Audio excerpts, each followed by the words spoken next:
in May, Ball Mania IV released on a Saturday night. And I said, you know what? We got to get the defending champ on to kick things off. And now we're about to bookend things here as I wrap up my final week of stream drafts in Ball Mania. Today, it's our final Wednesday Best Ball Breakfast with the defending champ, Pat Kerrane, and RotoViz's Shawn Siegel. We're going to be drafting teams for the final time here together. I, of course, will have my remaining Ball Mania 4 drafts the rest of this week leading up to a marathon stream on Friday. Guys, don't cry because it's over. Just be happy that it happened. My slow draft rooms are so much different than my streamed drafts. Does no one realize Underdog's half-point PPR? Idiots! Damn, bro. You know ball. Hope you guys packed your bags. I packed my bags. No, I mean, I literally packed my bags. Dude, Star Method's legit. Only way to max out every contest in a plus EV way. Week 17, you still gotta get there, bro. We have a finite sample. We only have so much samples. Is it negative EV to stream all your drafts? We just don't know. We're going to find out soon enough if it's negative EV to stream all of your drafts. Shout out to Lou Dog for getting us the updated intro here just in the nick of time. Pat Kerrane, how we doing?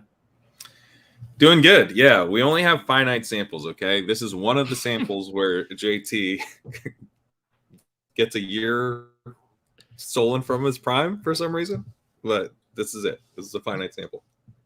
Yeah, we have to hit that right at the top because I've been looking around seeing like various rankings on where people have adjusted Jonathan Taylor to, and I believe you have the most aggressive adjustment that I've seen of any rankers. Over at Fantasy Life, everyone was around like overall pick 60 to 70 in the 6th round range, RB 20 to RB 25. Tell the people where you dropped Jonathan Taylor to in the legendary upside ranks. I dropped him to 92. Yeah, to 92, but I'm open to moving him up a little bit more from that. The thing that I'm concerned about is like how many games does he need to play to accrue a season now? And from what I understand, it's 2. And potentially they can keep him on the pup all season and he doesn't accrue a season somehow. So it just feels like I don't trust the Colts to trade him for anything reasonable now. Mm-hmm. They seem to be kind of operating outside of the realm of the rational. And the other thing is that if you're drafting off the legendary upside rankings before this, we were slightly ahead of ADP on Jonathan Taylor for a while, and we're high on him before the contract stuff as well. So there's also an element to this of like, I think we're done. I think we're done on Taylor. If there's a reason to kind of become less pessimistic about the chances of him just missing the entire year, then I would move him up. But I'm still seeing him go in the drafts I'm in. I'm still seeing him go more like the 4th round, 5th round. And so I guess I also kind of feel like if you have him 65 or 92, what's the difference at this point? I'm kind of just sitting back, hanging back. And, you know, if I need to move him up into the 60s, I'm comfortable doing that. Yeah. And the other thing about it too is even aside from the contract stuff, even aside from the Colts being very irrational and just playing this awful, there is still like the injury. He's coming back from ankle surgery in January. Right. He hasn't practiced or played. So like, we don't even have, you know, with the J.K. Dobbins thing, it was like, this isn't really an injury. This is just holdout stuff. I'm not even now fully convinced that this is completely contract stuff. I'm obviously that's what transpired, but I mean, I don't know that it is. Right. Yeah, it's hard because it's so weird. This whole situation is so weird now that it made so much sense before, right? I think he refused to take a physical, so they had to put him on the pup. Right. And he's basically like, I'm not taking a physical. I'm not working out for you. Was my understanding of it. And so then it's like, well, he's obviously just holding in. He's saying, I'm not playing for this organization. Right. And it feels like maybe the situation devolved and they're like, great, you're not playing for us, but you're not playing for anybody else. Or maybe he is hurt and they couldn't activate him from pup, but there's no report of a failed physical. I will say one thing about this that I feel like, well, let's pick and then I'll say what I was going to say. Eckler goes. So we're looking at familiar names here. Diggs, AJ Brown, Chubb, Lamb, Amon-Ra. Anything spicy? What do we do? I'm good with Diggs. Just kind of play the ADP game. I think he's now my lowest tier in round 1 because I have taken a couple Kelsey shares. But anyways, go back to JT. We select Diggs here. Yeah, so I feel like as I review like the way I played this, I think the thing that I wish I factored in more was how kind of low quality the reporting was around this. Like we don't still know as far, unless it broke like early this morning, like who the other team was, or even if there really was another team. We don't know what offers were on the table from the Dolphins, like at all, like even ballpark. I'm not sure if Jonathan Taylor failed a physical or just never took one. A couple of running backs I never take on board for Pollard, Olave, or the running backs I never take. What do you think? I would do Pollard or Chubb here. Should we get a Chubb share? In Chubb. Yeah, I'm down to mix in a Chubb share. Sure, let's mix one in here. You know, for old time's sake, Nick Chubb, Stephon Diggs. Keep going though on JT. Yeah, it's just like the reporting around this was very loose. Like there weren't a lot of details, and I think there's like certain sort of bias towards like, well, this will kind of work out in a way that makes sense, but that was like probably less likely to happen. I should have felt less confident in that happening, given that like there were such little details around some things that these guys normally have good details on. Like what teams are in the mix. Like Ian Rappaport usually knows which teams are in the mix for these trades. Yeah. Like some weird, I don't know what happened. I have no idea what happened, but it always felt a little weird. And then something weird happened. So that's the part where I'm like, this did feel weird to you the whole time. So maybe just like being slightly more cautious through the weirdness would have been the move. But it's honestly tough for me to do like a debrief on the whole thing because we still don't really know what happened. And it's so strange. Yeah. And again, like when we talk about all of these guys that have question marks, and we can, you know, I think generally it's injury stuff. You know, we talk a lot about Breece Hall. There was someone in our comment section, Pat, on Ship Chasing the other day was like, you guys are far too smart to keep selecting this much Breece Hall coming off this injury, blah, blah, blah. And I think like even with the JT thing, everything is a range on the probability spectrum in weighing risk reward. The thing with guys like JT and Breece Hall, we know in the healthy, everything's hunky-dory outcomes, they have top 5 running back upside. And now we can argue about what is the actual probability that they can realize that upside.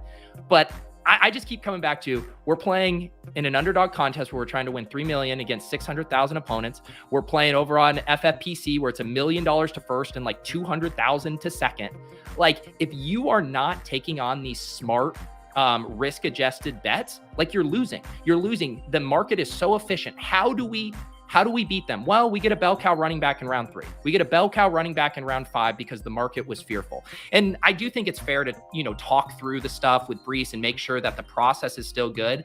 But I will always reject that we can cherry pick when we want to take on this risk and when we can, you know, avoid taking it on, you know, so to speak. Yeah, I just think third round JT is not something like you could, you know, make the exact same bet in a different form next year, and I'm making the bet. I'm making the bet on third round JT. It's just, you know, and like I said, maybe I should have been making it a little less often, just given how weird this situation sort of was the whole time. But there is something about like, yeah, is the payoff worth the risk? And maybe the risk was higher than I realized. It probably was, given that it played out like this. But I still do think the payoff was immense. I mean, it's Jonathan Taylor potentially on a new team. Higgins almost falls to us at 3-9. Nice. Jonathan Taylor, top of the queue. No. I mean, the outlook for Ramondre is getting really good these days. I would do Ramondre. Yeah, correlates with Diggs for us. Yeah. I mean, the Ramondre stuff, again, another guy, why hasn't his ADP snapped back up to the 2-3 turn? They basically released every other running back except Zeke and Ty Montgomery is what's left. No, did they release Ty Montgomery? Or sorry, I yeah, thought it was. Is it Kevin Harris is the one? Yeah, I think Harris is there. Um, I don't know. I mean, I think this is about right. I wrote up his. So I'm doing some follow-up writing, which has been slowed down a little bit by the fact that I'm moving across the country. But I've written up Ramondre's kind of legendary upside season, and it is a stretch. Like, it's not. I don't think he should be a 2-3 turn pick, but I think he's a pretty good late third round pick. Yeah, so I don't know. I think he's a really good fourth round pick. So push come to shove and throw out the market, you're taking Josh Jacobs over Ramondre straight up? Yeah, because I think you're sort of like hoping things happen for Ramondre that like basically make him Jacobs. Mm-hmm. And you're just hoping Jacobs stays Jacobs. This definitely feels like a wide receiver pick. JT, Najee, the only green. Amari, DJ Moore, Mike Williams, London, Hopkins. Amari actually makes a lot of sense given that we have Chubb. Yeah, just play this as the Browns smash. Yeah. We get him 7 picks past ADP. And again, too, the reason I like that from a correlated angle, obviously not in like a single week element, but over the course of the season, and why I am spooked about Chubb's really pricey ADP, even aside from the pass catching stuff, is just the market assumptions about how good the Browns are going to be this year. And that basically what Deshaun Watson put on tape last year wasn't a thing, or doesn't matter, or introduce any risk. So if we are betting on Chubb, I want to be betting on the Browns to be really good.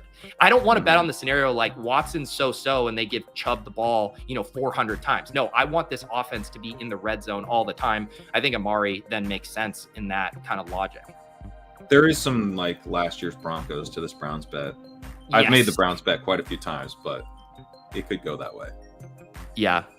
And then I guess like looking at, where's Watson going these days? Pick 87. So that lines up with our 8th round pick. And maybe you could push him. Yeah, probably not. You probably can't push Watson to 105, but that'll be the next thing we'll have to pay attention to, depending on what kind of decision points we have there. Yep. All right. So we start this team, Pat, Corain, and I's final team here on Best Ball Breakfast: Stephon Diggs, Nick Chubb, Ramondre Stevenson, Amari Cooper. Again, Pat, I got to thank you too. Well, obviously thank Shawn and all my regular guests this week. Have appreciated having you on the channel. I believe we were at 12,700 subs when you and I did that opening night BBM draft. So, added over 2,000 subs over the course of this summer. And I appreciate you spending your mornings. And I know how, those bags under your eyes, how hard it has been for you to get up. So I do appreciate you making time. Yeah. I don't know, man. This is going to be, we're going to have to talk next year because on the West Coast, this will be a 7 a.m. stream. So I don't know. Yeah. How about, are you doing any best ball dinners? Best ball dinners. Yeah. You know what? We're going to, next year will be a different time. We'll have to step back, reevaluate. People are already asking me if I get to stream all 150 of mine next year. It's like, can I just finish this and maybe get like halfway through the season to see? Yeah. It will be I guarantee it. Like, right.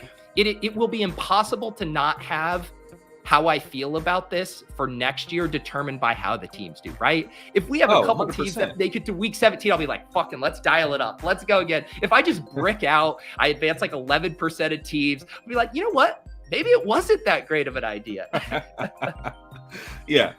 This is definitely going to, you can say it's not going to be results driven. It will 100% be results driven. Oh yeah, for sure. Because the other thing about that, right, is like, I'll make the decision in like the spring in April. So I'll have like from January to April to just be stewing about my 9% advance rate across all my stream drafts. AJ, did you miss yell at me and Shawn? That's right. Did you miss the coffee pour? You did, but everyone missed it, myself included. Only have like one more cup here. Let's go.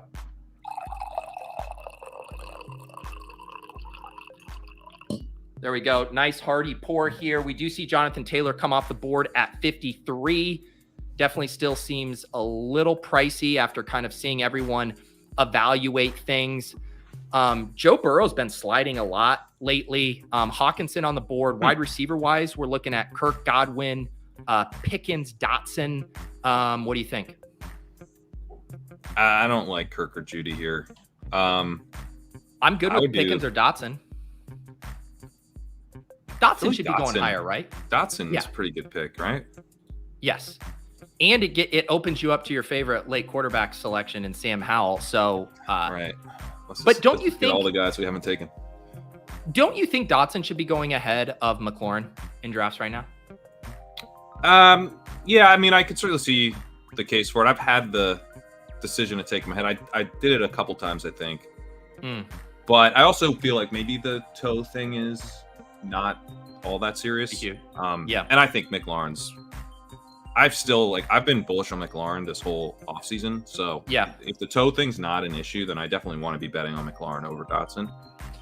I guess it does come down to how big you think the gap was even before the injury. Yeah. Because I do think it's fairly close. And so that injury, maybe you just get a flippening there.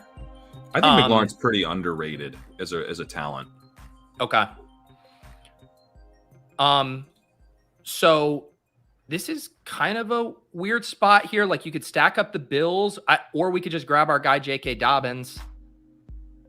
I think we should probably take Kirk.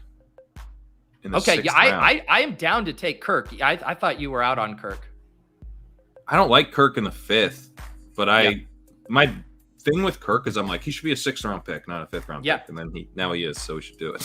Well, I've been trying to boost my Kirk exposure, so I just didn't mention him because I thought you didn't want him, but I like him there. We get him at pick 64, so we go Dotson, Kirk. I guess the funny question is, could we have gotten Kirk 100% Dotson in reverse order? Yeah. Which is hilarious. Although I will say, maybe not. Our guy week 17 here, and if there's anyone who should be taking JSN ahead of his new ADP, it's a guy named week 17 here, taking JSN at pick 63, because the other day, Pat, I think I got, I've been getting JSN like late 7th now, or was that where I got him? Or maybe late 6, early 7. Late 6, yeah. Well, it's funny you say that, Pat. Let me pull this one up from Best Ball Breakfast on Monday. This was the first draft I did. So I got McLaurin at pick 65 and JSN at 89. So it was in the 8th. Yeah. Wow. Pick it near the end of the 8th, and McLaurin at 65. And that's not going to be this room, obviously, but it is fun to be able to get some of those flash discounts. It really is. All right, let me get back here to our draft. So our team here through 6 rounds, we got Nick Chubb and Ramondre Stevenson. We got Diggs, Amari Cooper, Jahan Dotson, and a little value hound, Christian Kirk here. Pat, I did see we are in, what am I in right now? Oh, I'm in a Bulldog. I'm drafting a Bulldog with Michael Dubner. And I did say you selected, and I know you're drafting a ton of these slow drafts, but you took Ridley in the late to mid 2nd in the one we're in together. What is your current ranking on Ridley? Are you starting to feel more comfortable about him in that range? Yeah, I'm getting a little bit. The bull case is being made by smart people, and I'm starting to feel like, okay, if he's going to be, a 30% target share with Trevor Lawrence, that's going to pay off a 2nd round tag. And is there a legit chance that he is that guy? And it's starting to feel like he is, that there really is a chance. I also think Christian Kirk is kind of a whatever talent. I think Zay Jones is a jag, and I think Evan Ingram is between that. And all 3 of them had really good seasons last year. So it's one of those situations where when I think through logically, I'm like, well, if Ridley is 2020 Ridley, and all 3 of these guys are just products of Lawrence, then Ridley plus Lawrence could be pretty exciting. So I'm trying to. I just have always thought he's overpriced. It's always been kind of a too optimistic of a case for me, but I'm finally capitulating on the late 2nd round ADP a little bit. Not a lot, but a little bit. And sometimes with the high stakes stuff, I'll try to get a share in of a guy or a trio that I don't really have. It's hey, at least if I'm wrong overall, at least I'll have this team that has got this grouping. Yeah, Yeah, like Liam had us draft him in the early third on a 0 RB team we drafted the other day, and it seemed fine. I'm kind of just handling him in the same way I did Chubb there, right? Where I'm like not drafting him, but if he slides 3 to 4 picks past his ADP, then I will we'll go ahead and take a peek. Do you want to just keep playing the hits with Kyle Pitts? Javonte's pretty fun here as well. Get another receiver with QJ. What do you think? I'm down for Pitts for sure. Yeah, always down for Pitts. We got these 2 running backs here. We grabbed Pitts at pick 81. The only thing to think through now is like if a running back we liked, like, I don't know, a Javonte Williams, a DeAndre Swift, or even QJ are there, do we let Deshaun Watson go, or does this become a priority Deshaun Watson click here in the 8th? I think we should take Watson. Yeah. Yeah, so our team here, we do add Kyle Pitts to this 2 running back, 4 wide receiver build. No quarterbacks yet, but we do have, with Pitts and Dotson, we got outs to some cheap quarterbacks. But I do feel like getting Watson here will make sense and then can kind of give us flexibility for either maybe like a super late, 3 QB build with like a Howell and Ritter, or perhaps a 2 QB build if we find something else in the mid rounds we like. Right. I think Watson's also like strong enough, especially if you've taken Chubb and Cooper, where you could do like him and Ritter or something, or him and Howell, and be done. We also do have the Patriots thing set up to play the Bills game that way. Yeah, and Elijah Moore does go there. I was starting to think like, well, what if we corner the market on Elijah Moore? But then what happens is someone starts thinking, hey, Watson plus Njoku looks pretty good. Yeah. So let's go ahead and just grab Watson here. It's right at ADP. We've made this, dare I say, big bet, take a drink on the Browns. So we now get Deshaun Watson paired with Nick Chubb and Amari Cooper. And this is one I've been mentioning, like there's all these little things I'm trying to do in my final drafts. One of them is the quarterback running back pairings, because I don't know if you guys heard, but they can ping pong their way to, it's just like, you had to start it right off the top with just like, well, I'm already dead. I'm in this weird spot of like, there's a meta awareness about the cliches that I parodied in a video that I'm now feeling self-conscious about unironically saying on stream. And yet I have to acknowledge that how uncomfortable I am with that dynamic, and my brain just kind of short-circuited there.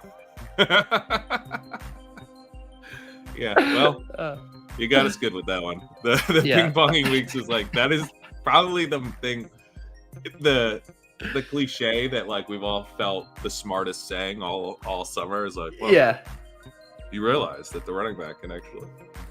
The fun thing too about, because so every year, like, in August I do the Best Ball Bro video and then we update this, but then the video, the new intro will be the intro for Best Ball Breakfast next year, provided I do decide to keep streaming drafts. And it's funny because I do pick the clips to be as like evergreen as possible, so there's not a lot of like player specific ones in there. And then like there's the Najee reference. I'm like, I'm not going to put Najee in there because that could go bad in a couple directions. But yes, it does feel like those will end up being the things we're talking about a bit next year as well. For sure. One thing I'll say, your rooms are like little safe havens, but it is getting a little nutty out there in the regular Best Ball Mania streets, the non-stream drafts. It feels more like DraftKings. You're seeing, like, I had a Tyler Lockett JSN. I grabbed Lockett in the 5th, JSN in the 6th, and Gino goes like 8 picks ahead of ADP unstacked.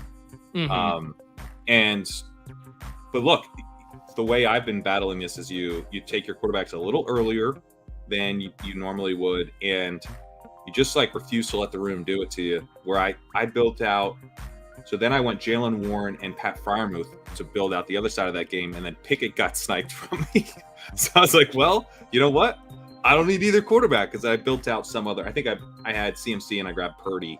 And I grabbed Curtis Samuel. So I was like, all right, I just bet on a third game. You can't ruin my team. But it's definitely getting a little weirder. Yeah, I've noticed that too. It's kind of like, I don't know then It is weird with my drafts because I think now 3 drafts in a row I've done, Joe Burrow has slid past the Chase and Higgins drafter twice in rounds 4 and 5. So maybe there was like a report about his his thigh bruise or whatever, calf bruise that is still lingering out there. But there has been just some weird stuff. You are seeing Trevor Lawrence now go really early here. A drafter with Josh Allen who took Calvin Ridley takes him at 52. So you are seeing everyone getting like itchy with their quarterback stacks. Yeah, which is more.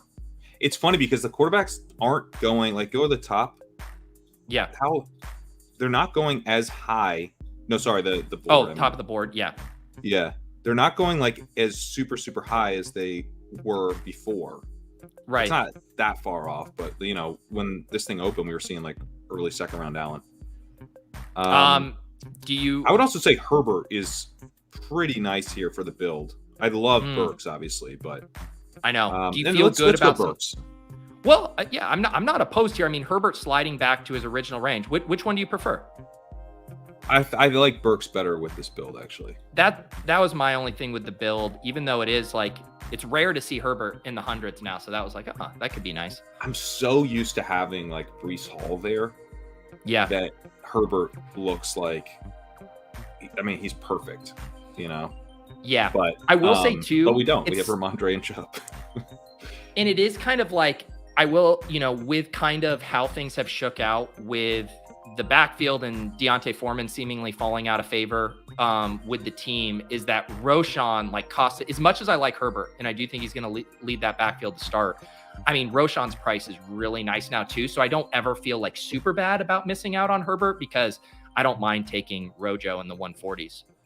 I don't either. I just, it's the early season thing with Herbert where you're getting I don't understand why anyone would take Dalvin Cook over Khalil Herbert. That makes truly no sense to me now. And you see it all the time. But it's like, dude, this guy's like the starting running back for the beginning of the season like Cook, but could be the starting running back all season pretty easily. We Omega stacking the Browns. We are, yeah. Yeah. I don't, if a guy like Sharps or if Khalil Herbert had made it back, but it just feels like let's just rip this in on the Browns. Yep. So our team through 10 rounds, a Browns heavy build here. Deshaun Watson at quarterback, just 2 running backs, Nick Chubb and Ramondre Stevenson. Wide receiver, Stephon Diggs, Amari Cooper, Jahan Dotson, Christian Kirk, Treylon Burks, and then 2 tight ends, Kyle Pitts, David Njoku. This is a fun team as far as hitting our objectives. 2 anchor running backs. We get the big bet on the Browns. We get 5 wide receivers and then the elite tight end with Kyle Pitts, in addition to stacking up our quarterback and tight end. So I like how this is shaping up. Me too. Yeah, we're kind of we're very balanced. Nothing can kind of knock us off schedule too much.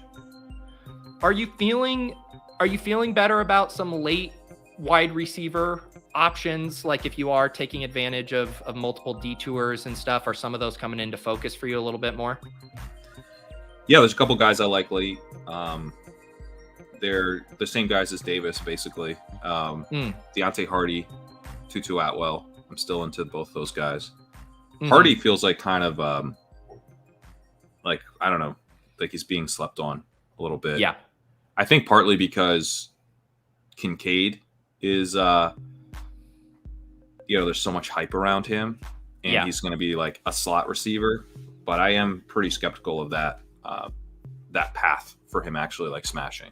So not that Kincaid, I know this, if you want to hear me talk about Kincaid, you can check out hours of me streaming with Liam, but the short version is I think if he hits, it's because he is their starting tight end 11 personnel by the end of the season. And that would mean that whether or not he's in the slot or not is not important, because all that means is he, as a tight end, is he on the line or is he slightly off the line or is he slightly over here? It doesn't necessarily mean he's on the other side of the formation playing slot wide receiver. It just means is he attached to the line or detached from the line? But if he's not starting when there's only one tight end on the field, that's bad. It's going to cost him a ton of routes. And I just don't buy that they're going to operate primarily. The passing offense will be primarily with 2 tight ends on the field. No team does that. Yeah. That's all very well said. I agree with you, and yet there's two things that terrify me. It's the number one Sun runner in the entire world, Liam Murphy, is on him. And number two, the sharpest guy in the projections industry, who does happen to be a Bills homer, is also very in on Dalton Kincaid right now. So when you combine the rationality of Leone with the Sun runningness of Liam, we're gonna lose. I am worried we're getting buried by Dalton. No, we're Kincaid. right and gonna lose. That's the But just know that like we are just in a universe in which their bad bet is going to pay off. But yeah, we are correct to fade the bet. Yeah. ML, are you okay in here? Are you just smashing keys on your keyboard right now? I don't know what you want us to do with this. Well, that sort of made sense. RB32 Chicago $200 entry fees. I mean, all of that is information. It is. It is definitely information here. Sorry, that's clunky. Yes, it is, ML. Looks like your password or something. All right, we're about to be on the clock at 11:09. We got a 1-2-5-2 build. Deshaun Watson, Nick Chubb, Ramondre Stevenson, Stephon Diggs, Amari Cooper, Jahan Dotson, Christian Kirk, Treylon Burks, and then Kyle Pitts and David Njoku at tight end here. We're most likely done at tight end. We have plenty of late quarterback stack options for a QB2 in Tannehill, Howell, and Ritter. This feels like a running back or wide receiver pick here. Do you have any guys you're eyeing? Not on the list of names you're currently showing. Can I see the wide receivers? Yeah.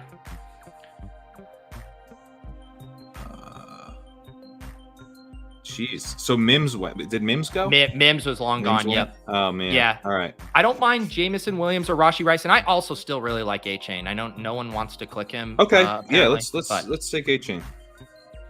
I just think it's weird that what's so weird to me, Pat, is the entire offseason, Achane has been going ahead of Mostert.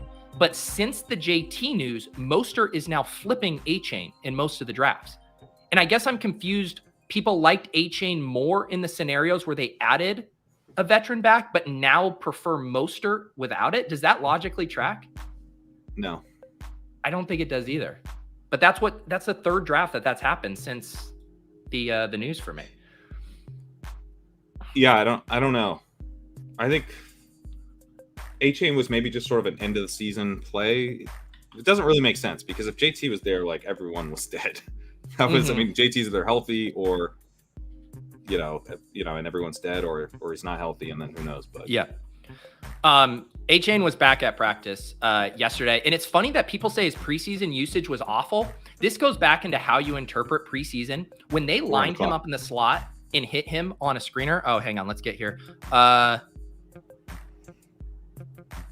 want to do Mingo? Yeah, Mingo's great. Gives us another quarterback option. The thing I was going to say about Achane is like I liked his preseason usage. They were using him out in the slot as a wide receiver. They hit him for a screener over the middle, and that's what I get excited about. If you're going to start using this guy in creative ways, and then you still get the contingent upside if there's an injury in the backfield, and the benefit of traditionally rookie running backs roles grow as the season continues, and you have a smart coaching staff that knows how to utilize and harness talents. This isn't a talent that's just going to sit on the bench because the coach is stubborn. Like, Achane's an absolute blast off pick, especially now that he's dropping when he shouldn't be dropping because there's no more free agent specters here. Yeah, and I think it's sort of like you're layering in a running back room, and Achane is a pretty good fit with Chubb and Ramondre. Like that's the kind of guy where we'll take another dude who will be in the mix, throughout the year a little bit more. Because I think Achane's definitely kind of an end of the year play or back half of the season play. But for sure, that's fine. Yep, that's what we want with this. Yep. With this room.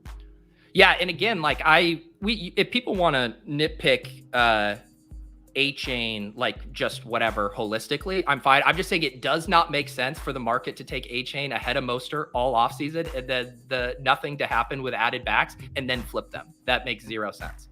Yeah, that doesn't make sense to me. All right, so we end up grabbing Jonathan Mingo. So we're at a 1-3-6-2 build. Still a ton of flexibility as far as kind of like which positions we want to attack. Deshaun Watson, Nick Chubb, Ramondre Stevenson, Devon Achane, wide receiver Stephon Diggs, Amari Cooper, Jahan Dotson, Christian Kirk, Treylon Burks, Jonathan Mingo, Kyle Pitts, and David Njoku. I would say, one thing we should maybe pencil in is some kind of Jets bring back. You're probably looking at like a Conklin or Hardman potentially, unless there's another guy that you like there, if that comes to us naturally. Otherwise, I think we got some flexibility. Yeah, Hardman would work well. I don't think we want Conklin as a third tight end with the two we have. Yeah. So it's probably Hardman. But if we don't get Hardman, whatever. We could always get Corey Davis. Oh, wait. Rest in peace. This was actually going to be one of the drafts where I'm like, if Allen Lazard fell to us at 129, I was gonna be like, all right, this could be a Lazard team, but he goes here at 120, so that wasn't in the cards. And I can't believe I just said I was eyeing Allen Lazard falling. Yeah, Allen Lazard is desperation only. You have three wide receivers, something's gone wrong, and you're like, fine, I did this to myself. All right, let's see here. Roshan does go 135. So that would have been, we probably would have maybe just taken Roshan there at 136 and been done maybe, or who knows. I was hoping Algier would get back. Yeah. There is Jeff Wilson here, Tyjae Spears. I don't really like these wide receivers that much for this build. What do you think? I'd be okay with Wilson. It's just like, it's not Mostert. Exactly. Yeah. I have no problem handcucking Achane and Wilson. And those two do fit together. And I'm pretty sure I probably have like one team where I did Achane and Mostert. But if I am going to do the handcucking in an idealized world, I would prefer Wilson with Mostert or Wilson with Achane, I think. I agree. Yeah, because you're betting it like Wilson's going to have, and not that it couldn't be Wilson is cut out, but like he feels more like unique. Yes. Skill set wise compared to the other two are kind of speed backs. Right. Mostert's also really old. So he's like 31 years old. Yeah. But hang on. I mean, he played ahead of A-Chain in the preseason, and he's a picture of health. So I mean, you gotta take him ahead of A-Chain, man. I don't know if you heard. All the money's paid out in week 1 for this, right? Week 1? Yeah, exactly. Depending on what goes down here, I wouldn't mind taking Spears with Burks and then just being done at running back. What do you think? That's what I was eyeing too. We'll see if week 17 complies with this Tennessee plan. Nope. He does not. He does not comply. Kendre Miller, play the hits. Kendre Miller's good with me. I would say we could, like Jaden Reed would be another guy. Mm-hmm. I'd float just because there are some like really late running backs. But let's do Miller. Yeah, I don't mind continuing to buy up Kendre Miller at pick 160. Do you think, because we had this debate, I think in one of the Mastiffs we're doing, or we're about to have this, I think we're actually on the clock and I need to share that screenshot, but Spears versus Kendre Miller, who do you prefer in a vacuum there when you're not factoring any other correlation stuff? I think I'm Spears now.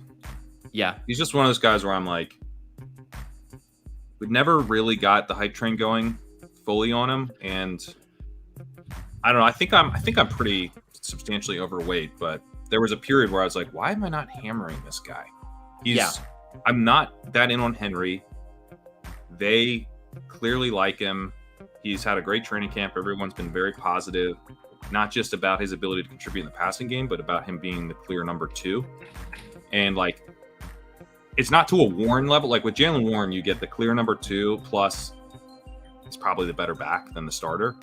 Mm-hmm. Spears, you don't get that, right? Derrick Henry is going to be way better than him if healthy, but there is still like that super clear number 2 element for the whole season. That's worth a lot. Like it's worth, like we don't know that about Damian Harris, and he went in the 12th round. Damian Harris might not be the clear number 2 if it. He might lose goal line touches to Latavius Murray or whatever. Right. Yeah. So just having that clear number 2 element, I think he's probably like a round and a half under value just based on that alone. And then the fact that the running back he's behind is like 29 years old, turning 30 in January, has some value in and of itself. I think you're right. And that it's hard for me to objectively say that because I just love Kendre and I've been selecting him at basically every price he's been at all year. And yet the other thing about it is we might even slightly undersell Tyjae Spears' kind of like standalone value. Like he might just be out there catching some balls. Like he's had an awesome preseason, looks super explosive. To me, he looks like a guy when they don't really have that many weapons offensively. I guess, I mean, their trio now with Hopkins is a little better, but he seems like a guy that could make plays for them that they're like, we just got to get him at least 5 to 6 touches a game right out of the gate. Well, they have that role with Dontrell Hilliard, but he's gone now. And then they have Spears probably going to be in a similar role to Hilliard last year. So I think, the idea that he's scoring a couple touchdowns early in the season with Derrick Henry, still fully healthy, that feels very plausible to me. Yeah. Almost like the most likely scenario, to be honest. But yeah, I mean, and it's a good best ball pick. Like you're not starting him in week 3 in a managed league, but he might score a touchdown and get like 60 total yards. And then you're like, sweet. Yep. All right, Pat, we have a 1-5-6-2 going. We have 4 more picks. One of them is for sure a quarterback. One of them is probably for sure a wide receiver. And then I think we have some room to play with. It seems like it could be a 3 quarterback, 8 wide receiver build, just how I'm glancing at things, but we'll have some flexibility in the last round for sure. Yeah, I think 3 quarterbacks at this point.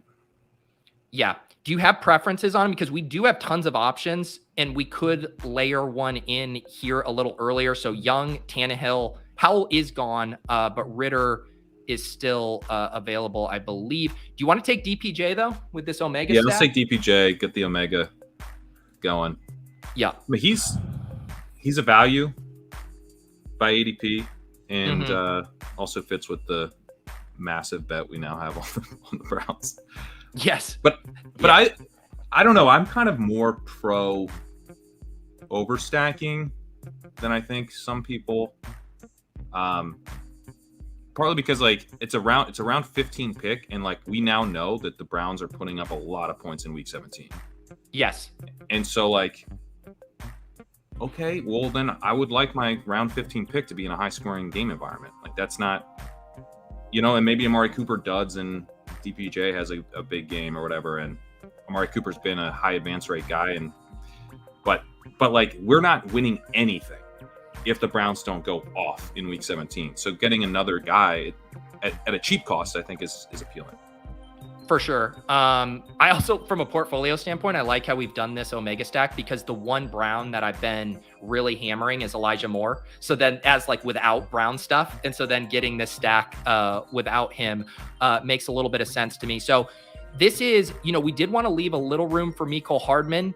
This could probably be a quarterback pick. Do you want to do Bryce Young with Mingo or do you want to wait for Tannehill or Ritter? Well, we're probably getting 2 of these guys, right? So I would say Bryce Young. Just play it. Just, go ADP here. Yep. So we add Deshaun Watson with Bryce Young. The other thing I always like to look at here too, when we're Omega stacking is week 15 and 16. So week 15 Bears, that would have been nice to get a Bear to pair with the Pitts share as well. Nice, yeah. And then Houston as well. Maybe a Houston wide receiver could be in play. Singletary kicking around as well. Houston wide receiver would make sense if we go Tannehill, but it probably makes more sense but that's another out, right? If we can't get Hardman, then we could always do Houston wide receiver as a bring back for the Browns and the Titans. Yeah. Yeah, so this team here through 16 rounds, 2-5-7-2, Deshaun Watson with Nick Chubb, Amari Cooper, DPJ, and David Njoku. We got Bryce Young skinny stacked with Mingo, the rest of our running backs with Chubb, our Ramondre, Devon Achane, Jeff Wilson, and Kendre Miller. Perfectly cromulent running back room. The wide receivers along with Amari and DPJ, Diggs, Dotson, Christian Kirk. End it in a question mark. Perfectly cromulent RB room. And then tight end Kyle Pitts and David Njoku. So, I like this team here. I think we'll be good. Other than like missing out on a Bear that I think would have been nice. I think we're hitting the notes we want to hit in this kind of build. Yep. I want to mention something right here too. Where was the comment? Where's this comment? Oh yeah, what is this backyard best ball rankings on Underdog? Are they getting ready to drop something? So I believe this will be announced at 12 p.m. on the Badge Bros stream that I'm joining them for. So we're going to wrap up drafting with Pat. Then we're going to have Shawn swing on by. And then at 12, we're all going to head over to the Badge Bros. And I believe they got a little special announcement that might be in reference to your comment here, B-Spurf. So full day here of best ball goodness, and a couple other reminders. If you want to watch Pat and I and the aforementioned Davis Maddock draft along with Ben Gretsch tonight, we have another NFFC high stakes primetime draft over on Ship Chasing. It's a $1,200 buy-in. There's a $250,000 top prize. We drafted one of these last week. Super fun format, third round reversal, 6-point passing TDs, all kinds of good stuff there. You can pack in all your wide receivers with a 3 wide receiver, 1 flex format. So with Maddock tonight, join us at 8 p.m. on Ship Chasing for that. And then a couple other housekeeping things. I've mentioned my streaming schedule for this week. I'm adding a best ball breakfast tomorrow at 10 a.m. Easy from the Deposit Kingdom is going to be joining me. You guys might remember him from the 75th draft that he came on and we did some drafts with his correlation spreadsheet. That's super cool. So we're going to do a couple of those. And then I'll have Best Ball After Dark with Bill Barnwell tomorrow night. That'll be available to YouTube members. We'll definitely draft a team on there. And then we're setting up for the marathon stream on Friday. I tweeted out the graphic earlier. We got Kitchen and Maddock, Denny Carter, Lord Reeves, Jam to Win, Tom Everett Scott, Cooter Doodle, and then I'm going to draft the last one solo, Pat, number 150 going down on Friday afternoon. Nice, dude. When do you think this fills? I was just DMing with Tom because he's been doing some fill rate kind of predictions, and he thinks Monday is his prediction here. But we have ramped up the amount of drafts. So you want to do Hardman, or you could do Chuba if we wanted to add on to that. What do you think's the play? I think Hardman. I think so too. Nice thing with the Jets here, not only the Cleveland bring back, but they play our Dotson in week 16 and our Miami running backs in week 15. And then we can see here, so the quarterbacks, Tanny and Ritter, are both still available as well. And we just have one pick. So I guess it is, do we want to get to that third quarterback? Chuba goes. So that would have been the only really decision, I think. Yeah. Yeah, I don't think we needed the running back. And getting the wide receiver bring back on this massive Browns bet, I think, was more important. Yeah. Ben says Pat said no to Friday. No, I went out of my way to pick people who I have not drafted with together yet. Obviously, Kitchen and Maddock, we battle on the Swolecast doing our own drafts, but everyone I'm drafting with on Friday, I have not drafted a BBM team with. So Pat would have been more than welcome if we had gone with a different theme. You think Tannehill here, Pat? I do. Yeah, we got the running back so they can ping pong. And Burks. You had me at ping pong here. All right, let's do it. This is in the can. We have our team here, a 3-5-8-2.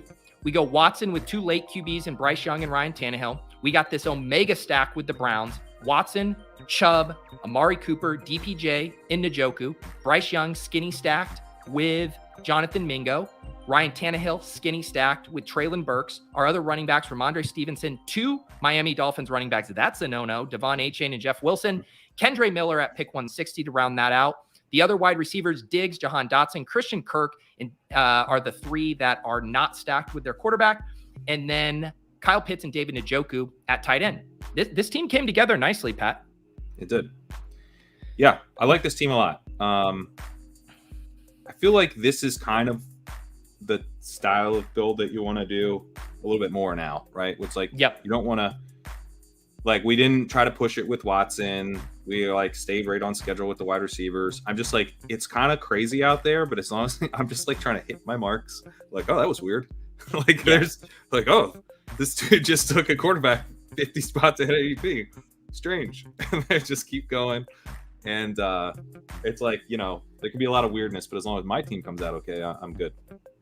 Yeah, I think that only dicey spot for us was when we kind of thought maybe we would get like a Rashee Rice. I was even going to float Darnell Mooney if he had fallen to us just with that Chicago element. So we kind of reached for Mingo, but to me, this is where Mingo should be going. Like he should be going right alongside Rashee Rice and Marvin Mims. I don't know why he wouldn't be.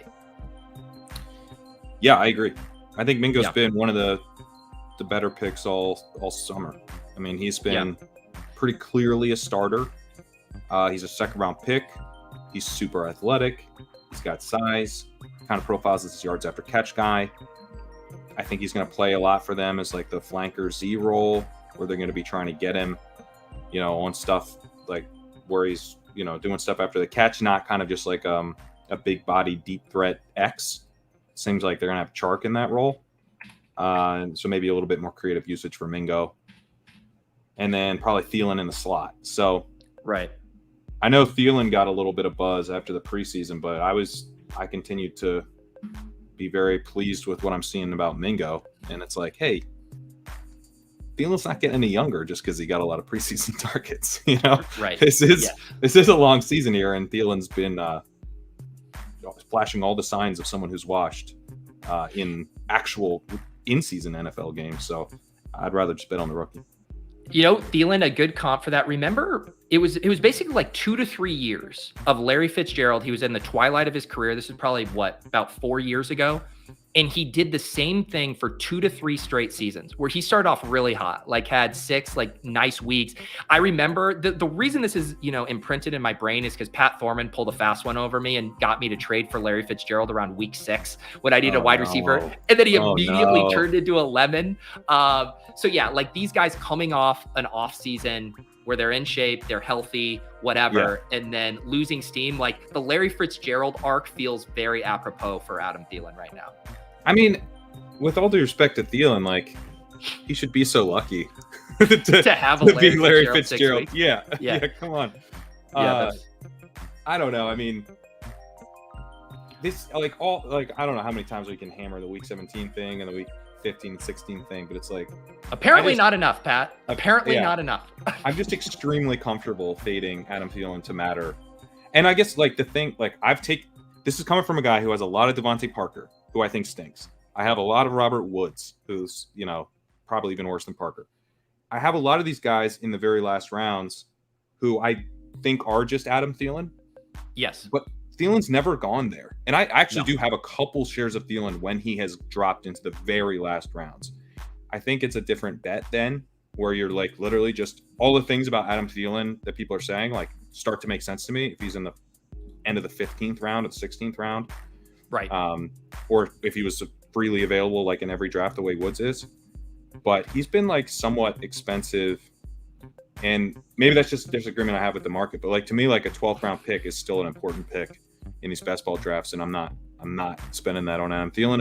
If he kills me, he kills me, Yeah, and Pat, you'll actually appreciate this one. I don't know if you saw. So that team I was showing you where I drafted McLaurin and JSN, it was a really fun team I drafted on Monday. But I'm sitting here and I'm looking at my team. I have McLaurin, JSN. This is before JSN returned to practice. You got Quentin Johnston famously playing behind Joshua Palmer, Justin Ross. And I was like, this team is so sick. It has so much late season upside, but I need some wide receiver production early because McLaurin, QJ, JSN, and Justin Ross could all be zeros like for the first few weeks. Yeah. And I took Robert Woods. I crowdsourced a volume dependent guy there. Devontae Parker was gone, but like sometimes those picks make sense for the team you've drafted. If I had 6 guys that I felt were all going to produce right out of the gate, Robert Woods has no place on this team, but there are places for those guys on teams.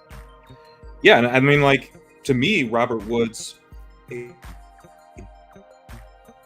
has been kind of a lifesaver at times. Build a lot of teams like this. Like I build a lot of teams. I'm taking the early season injury discounts on JSN, to an extent. Actually, I am just sort of taking it now. There was a period where I was like, oh, we'll see how far he falls. And I'm like, I'm drafting JSN again.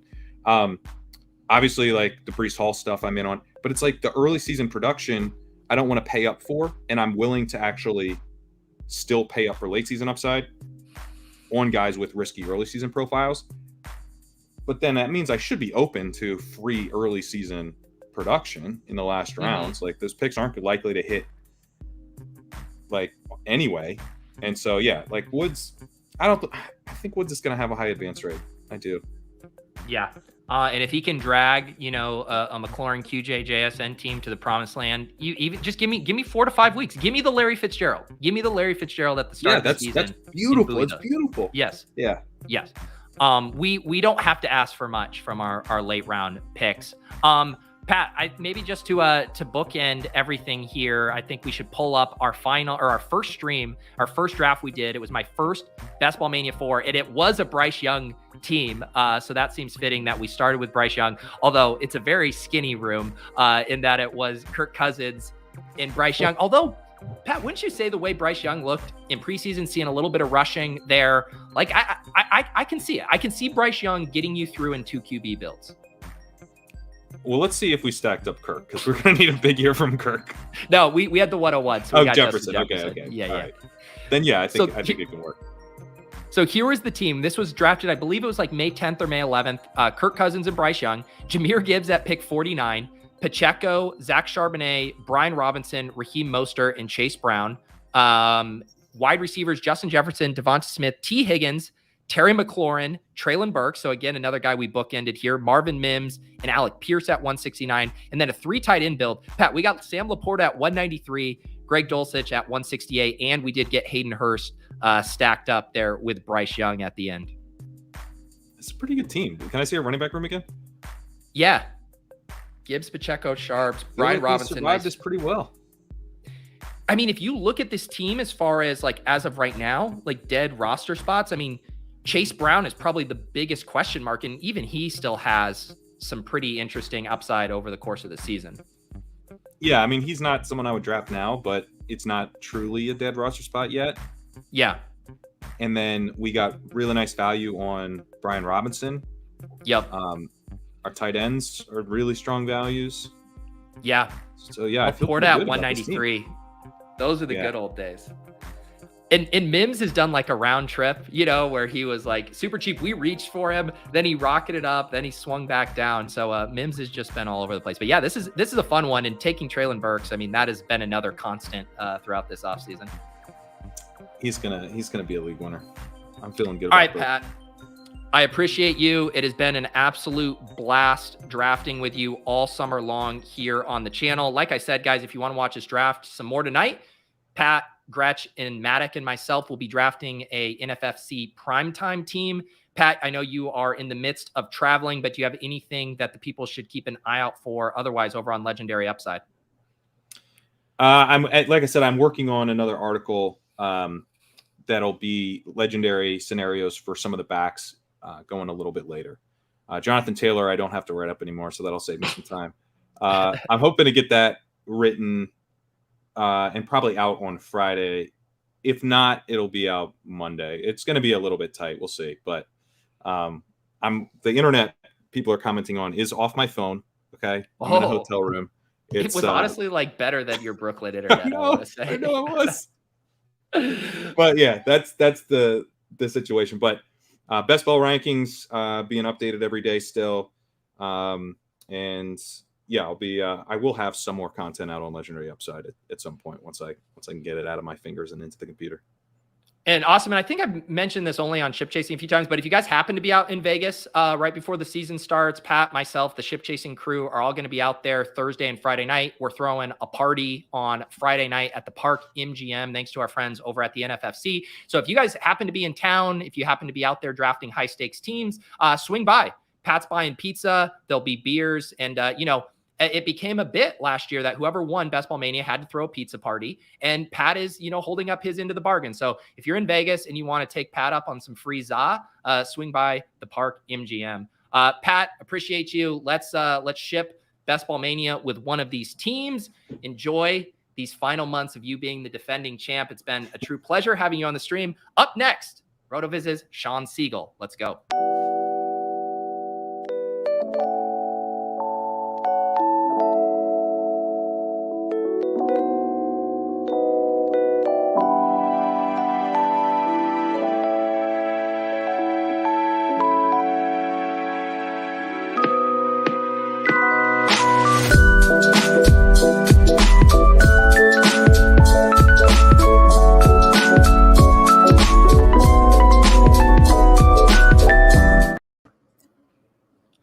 right, Shawn Siegel, we got one more Best Ball Mania draft to get done together. This is the Best Ball Banana Stand, a show that RotoViz and myself have been collaborating on all offseason long, where we draft a Best Ball Mania 4 team. We've battled wide receiver avalanches. We've scooped up value. We've, had to wiggle our way out of some tough spots. And there's no person I'd rather find myself in those tough spots than RotoViz's Shawn Siegel. Shawn, how are you doing today on the cusp of our final draft?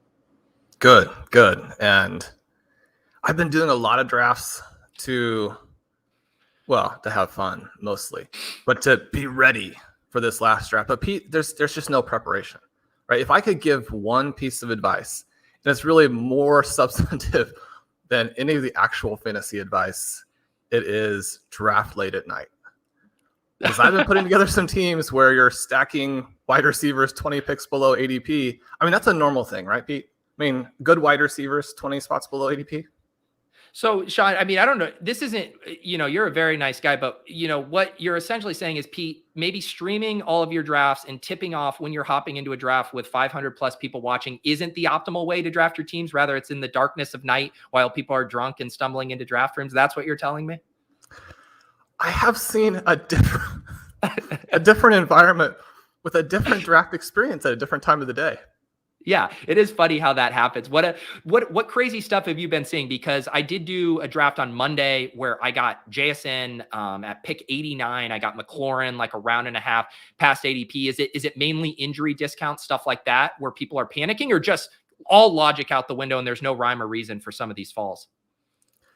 Yeah, I mean, I was on the clock once having to decide if I wanted to take Jerry Jeudy 30 spots below ADP or Jahan Dotson 15 spots below ADP.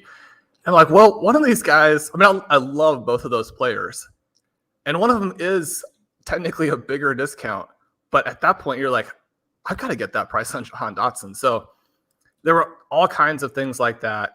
And I mean, multiple ones in the same draft. So you're starting to get into a draft where people are valuing these guys differently. And then I've been in these weird drafts where people are taking 4 quarterbacks, and not the way that like I'm recommending you do it in an FFPC main event where they're at the end. Like take 2 high value quarterbacks and then 2 low value quarterbacks. And I guess the rest of the positions take care of themselves. So if you were waiting like I was in that draft to take quarterbacks at the end, then I mean, I may have drafted a team that was unbelievably stacked, but then with Kyler Murray and Desmond Ridder, which I do think that's what all the people tell you, historically works, is draft Murray and Ridder at the end of your draft. You'll be completely set. So yeah, it's been wild. I was cracking up listening to you and Shawn, or you and Colm draft your main event team, and seeing how far you could push Colm outside of his comfort zone. But he drew the line on a few things and pushed back. But you guys drafted an awesome team over there that you guys can check out on the RotoViz airwaves. Shawn, we are off to the races here. I did get us registered. We got the 1-4.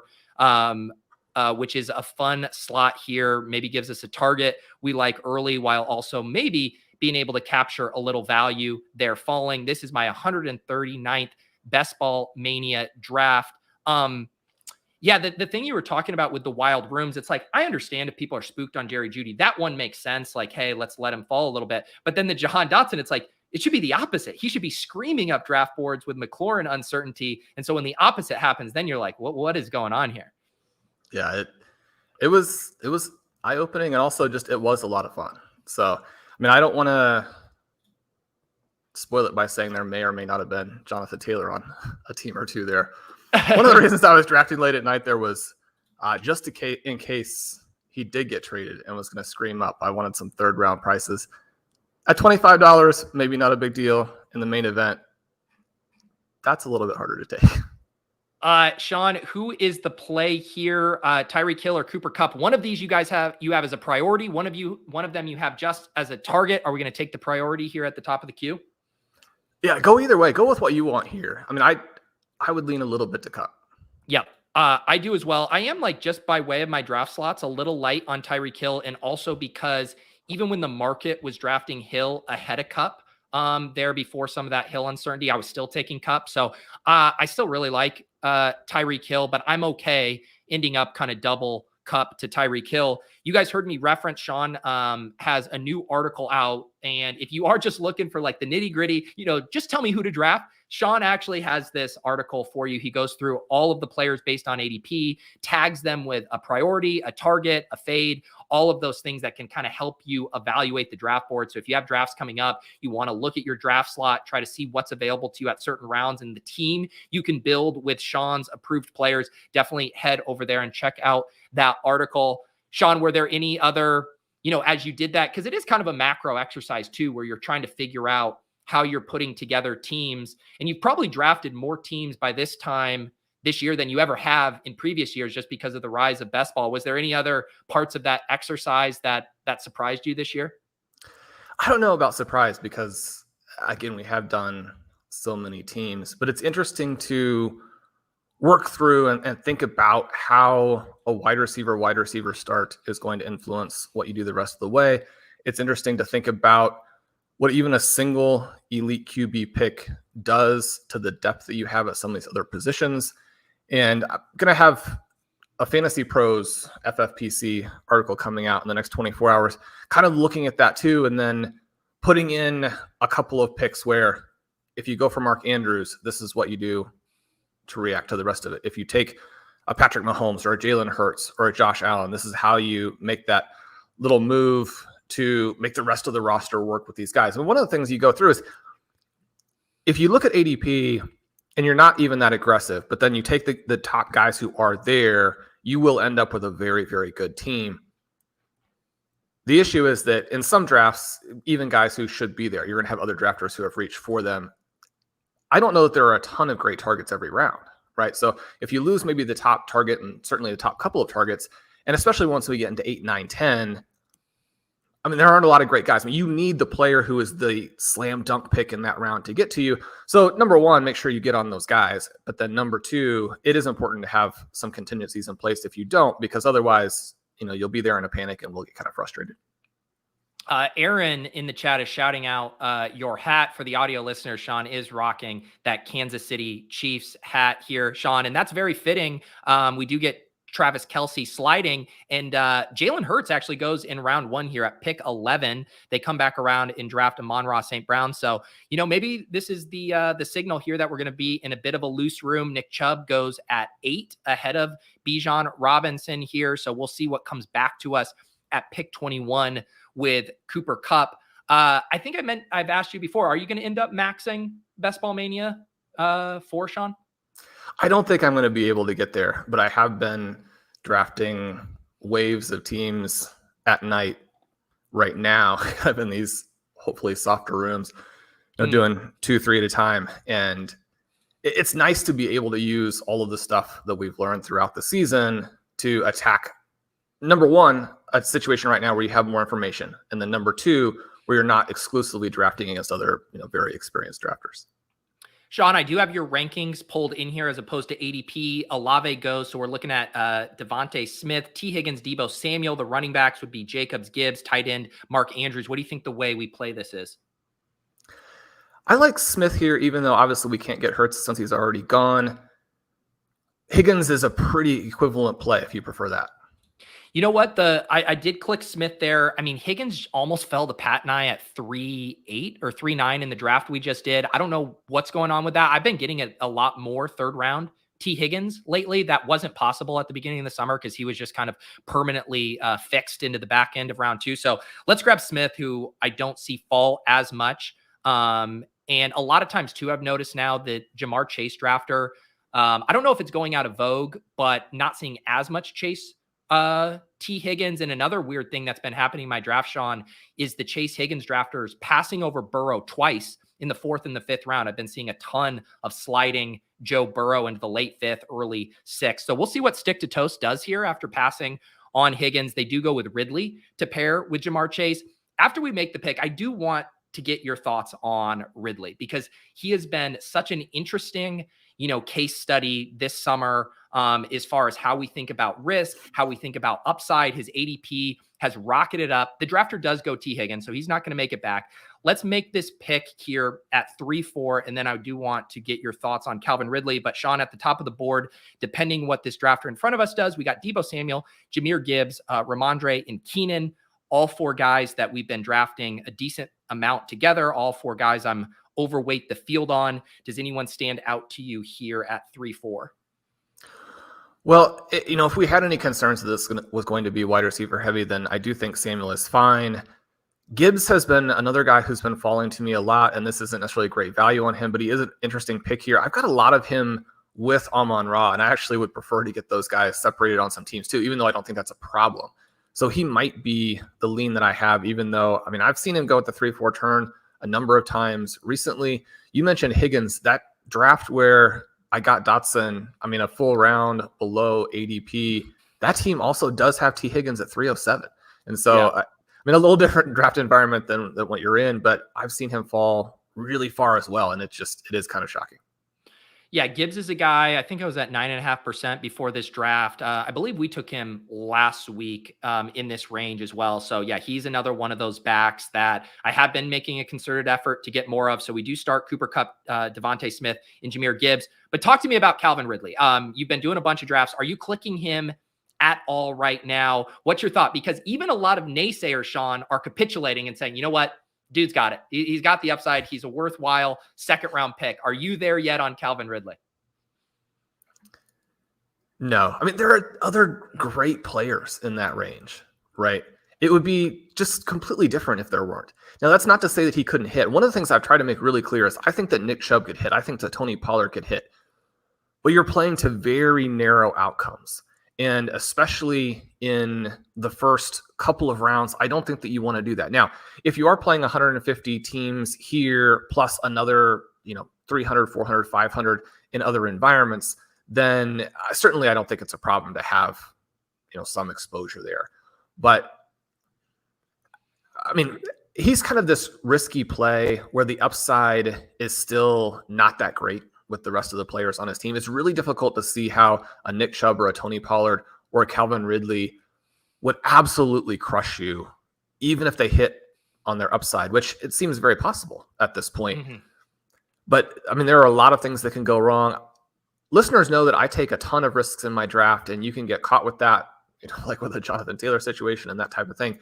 But you want the risk that you're taking to have such asymmetrical upside that when you hit on it, you now don't necessarily have to do that much right to win the rest of the way. But then also when you do other things right, you legitimately have a tournament champion type of team. I guess I don't think that those guys have that they do for you. So you're kind of looking at this small hit, big miss type of play.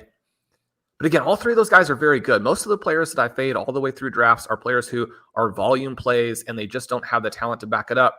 Those three players obviously do. So if I ended up being wrong there, I wouldn't be surprised. Yeah. It has been a tough eval for sure. And it's extra difficult to stomach when his ADP did initially jump because of training camp highlights. And now we do have more data points. We've seen him in the preseason. We've seen him look good. So I'm not discrediting that we don't have more information, but that initial rise from what was already like a pretty aggressive price definitely makes it harder to stomach. We're on the clock here at 4-9, Shawn. A lot of our running back targets that we like did come off the board. No sliding ETN here. I'm staring at Godwin, Ayuk, London, Watson. We did pass on Debo. I know you've been trying to get a little more Ayuk. What looks good to you here? Well, this might be a fun spot. I don't think that we have London together. Mm-hmm. And so, he's the guy who's kind of right there at ADP. Some of those other players will come back for us. For sure. Yeah, let's do London. We get him at 45. So through 4 rounds, Jahmyr Gibbs, Cooper Kupp, Devonta Smith, and Drake London here. I think we're going to end up with maybe a little bit different build. Normally we're in these rooms where we're getting the running back values. In this room, we seem to be getting a lot of the wide receiver values. Part of that is because of these quarterbacks, right? So we see Joe Burrow go unstacked at pick 40. So no slide there. We see the Hurts drafter take Justin Fields in the 3rd round. So they go 2 early QBs there. We see Herbert get stacked up in the 4th round. So all of these wide receiver or quarterbacks are getting a little pushed up as, Lamar Jackson goes at 2-3. So everyone's kind of scrambling to make sure they don't get shut out there. Although this drafter here from the one hole looks like a drafter who has their targets there because they're getting Brandon Ayuk and Jahan Dotson at that 4-5 turn. They do the Lamar Jackson, Mark Andrews reach there to secure that duo. So that's interesting here. And it does look like we'll have kind of a fun decision here, Shawn. Hopkins comes off the board. Godwin, Walker, or Pickens at the top of the ranks here. By ADP, Walker is the pick. What do you think? Yeah, especially since we got the early 3 wide receivers, it's probably Walker. I mean, Godwin is somebody who can fall and probably doesn't fall all the way through, but you just never know. So I think Walker is probably the guy. Yeah, let's do it. He's another guy that there's been a few of these running backs, ETN, Walker, Gibbs, that I have been trying to get a little bit more exposure to. I do know you have Charbonnet on your zero RB countdown list. By the way, another article I think we referenced last week, that full list is now out. The 15 top zero RB candidates. I know earlier in the season, you were a little bit more lukewarm on Charbonnet, just as like a prospect and a talent compared to what Kenneth Walker provides. But Charbonnet does sneak his way onto the zero RB list. Where are you at currently with this Seahawks backfield? Well, one of the comments that I made in that piece is that I am trying to get a Seahawks back in almost every draft. And that may seem pretty aggressive, and clearly you're not going to end up actually doing that. But he's another one of these players where the ADP, about 104. And I mean, I've been able to get him consistently at about 115 to 120 over the last 4 or 5 days. So at those prices, I mean, it may seem kind of insignificant. Number one, you're trying to get some ADP value. That's nice. But even moving down around there does help quite a bit. It is funny because Connor messaged me after the piece came out and he said, so this list has started in 2015. He said that the write-up on Charbonnet was the most lukewarm blurb he'd ever seen in the zero RB candidates countdown. So I still have some concerns, and I wanted to articulate those and make sure that readers understood kind of where I was coming at it from. And yet, when you look at him and you look at Walker, and you think about what teams as well create this extreme contingency-based upside, the Seahawks are probably going to do it. And Charbonnet, to my mind, is actually one of these guys who has a lot of comparisons probably to an old Leonard Fournette. I mean, Leonard Fournette is one of these guys who's actually ultra athletic, or at least has been at different times, but you never actually see it on the field, right? Mm-hmm. Charbonnet is not this star type of player, but if you can give a guy a ball down by the goal line, if you can catch some passes, if Walker, has any of these soft tissue injuries or what have you, I mean, you're looking at a high value touch player in an offense that we think is going to be pretty good. Certainly the coaching staff has been willing to lean into some of those types of plays in the past. I think with the head coach there. And so when we think through how a guy could deliver a league winning season, to be out on Charbonnet, even if you sometimes have to pick him ahead of other players who are actually represent a better play, you want to at least mix that in. And sometimes you can get both of those guys. So even if you have someone ranked ahead of Charbonnet because they are a slightly better play, but you have to pick him first, go ahead and pick him first and then pick your actual target and pair those two guys. And now you've got multiple ways to win. Yeah. One thing that's a little difficult now with the Walker stuff is, it used to be fairly easy to play that Seattle-Pittsburgh game. I want to say through my first, 75, 80 drafts, it was like that kind of stack, building that out was just so available at so many rounds. That was back when Jaylen Warren was going in the 140s. Now we see we got Deontay Johnson going at pick 50, George Pickens now going in the 5th round. It used to be you take Kenneth Walker and then Pickens is just there for you in the 6th, or Deontay Johnson is. So it is a little trickier to build out that game stack. And that's a thing I've realized now as I enter the home stretch of drafting. I'm now kind of building out some game stacks that I'm not as used to, like the pockets of the draft. Like I had a Justin Fields one that didn't go that well yesterday because I wasn't as comfortable with the Chicago stuff. Anyways, we are on the clock here. Javonte Williams, Kyle Pitts, James Cook at the top of your ranks. What do you think? Well, we could take Evans and get that. Let's go for a fun play and hit James Cook here. Okay, James Cook, we'll add him here. Yeah, I know it pains you to draft Mike Evans because he doesn't fit the normal profile of a younger guy who can actually smash his ADP. But I assume, do you think of him a little bit like Keenan, where it's just like, I feel like what I'm going to get, I can bank on, and that safety actually makes it worth it, even if I don't think Mike Evans can be a 2nd-round pick next year? Right. He's still a very good player. The discount here, especially when you compare him to somebody like Marquise Brown, and I kind of think all the Cardinals are completely out at this point. Even Trey McBride? I do keep drafting him in the 18th round and keep thinking, I mean, just pass on that pick and take a 0 all season and you'll accomplish the same thing, Shawn. But oh my God. Yeah. So was it the news of Kyler opening on PUP that's kind of shattered any faith you had in them, or has this been lingering? I know you haven't been clicking Marquise Brown much, but earlier in the offseason, I know we liked Rondell Moore before he shot up. But is it the Kyler missing the start of the season? Well, I mean, I don't know if any of these are reliable, but I have read some things that were extremely disconcerting as it related to when he might play at all. So what are your thoughts here? I mean, Zay Flowers is fun. I think getting Goedert gives you that tight end who's a potential tournament winner. Do you have a preference between? Let's do Quentin Goedert. Johnson? Fun. We haven't done a lot of Goedert together. They play Seattle in week 15. We already have Devonta Smith. So we're basically going to play this as kind of an Eagles stack without the quarterback there. And, we might get shut out a little bit at wide receiver here on this run, but I don't mind that play there. I was also going to bring up Swift as another way to kind of further that bet on the Eagles. But I think maybe it surprised me when I've seen some of your ranks of you being pretty bullish on Dallas Goedert. And I've been just kind of even with the field on him. Talk about Dallas Goedert. Is he a guy that you could see being, I don't know, a 3rd or 4th round pick next year in leagues? Yeah, I mean, I was always a little bit conservative with him when Zach Ertz was there. But then as things have developed from that point on, you have this just elite offense now. And I think you look at the early part of the season before he gets hurt last year and kind of where he was relative to Devonta Smith. Now with this team, we actually want both of those guys to hit. But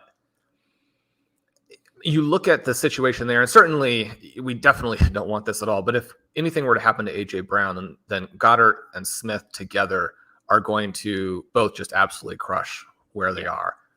The Eagles, I think, are a team that, despite the passing volume issues, they give you the high floor, high ceiling for all of those guys. So unless you have a real concern with the talent situation with Goedert, which I think is kind of a difficult case to make at this point, then he's got a lot of different ways to play it. And I think that even if he's kind of a moderate to it doesn't really matter type of pick for the regular season, there are certainly scenarios where he's one of those guys who in the fantasy playoffs can take you through in a 3 consecutive tournament kind of environment. You can get hot there.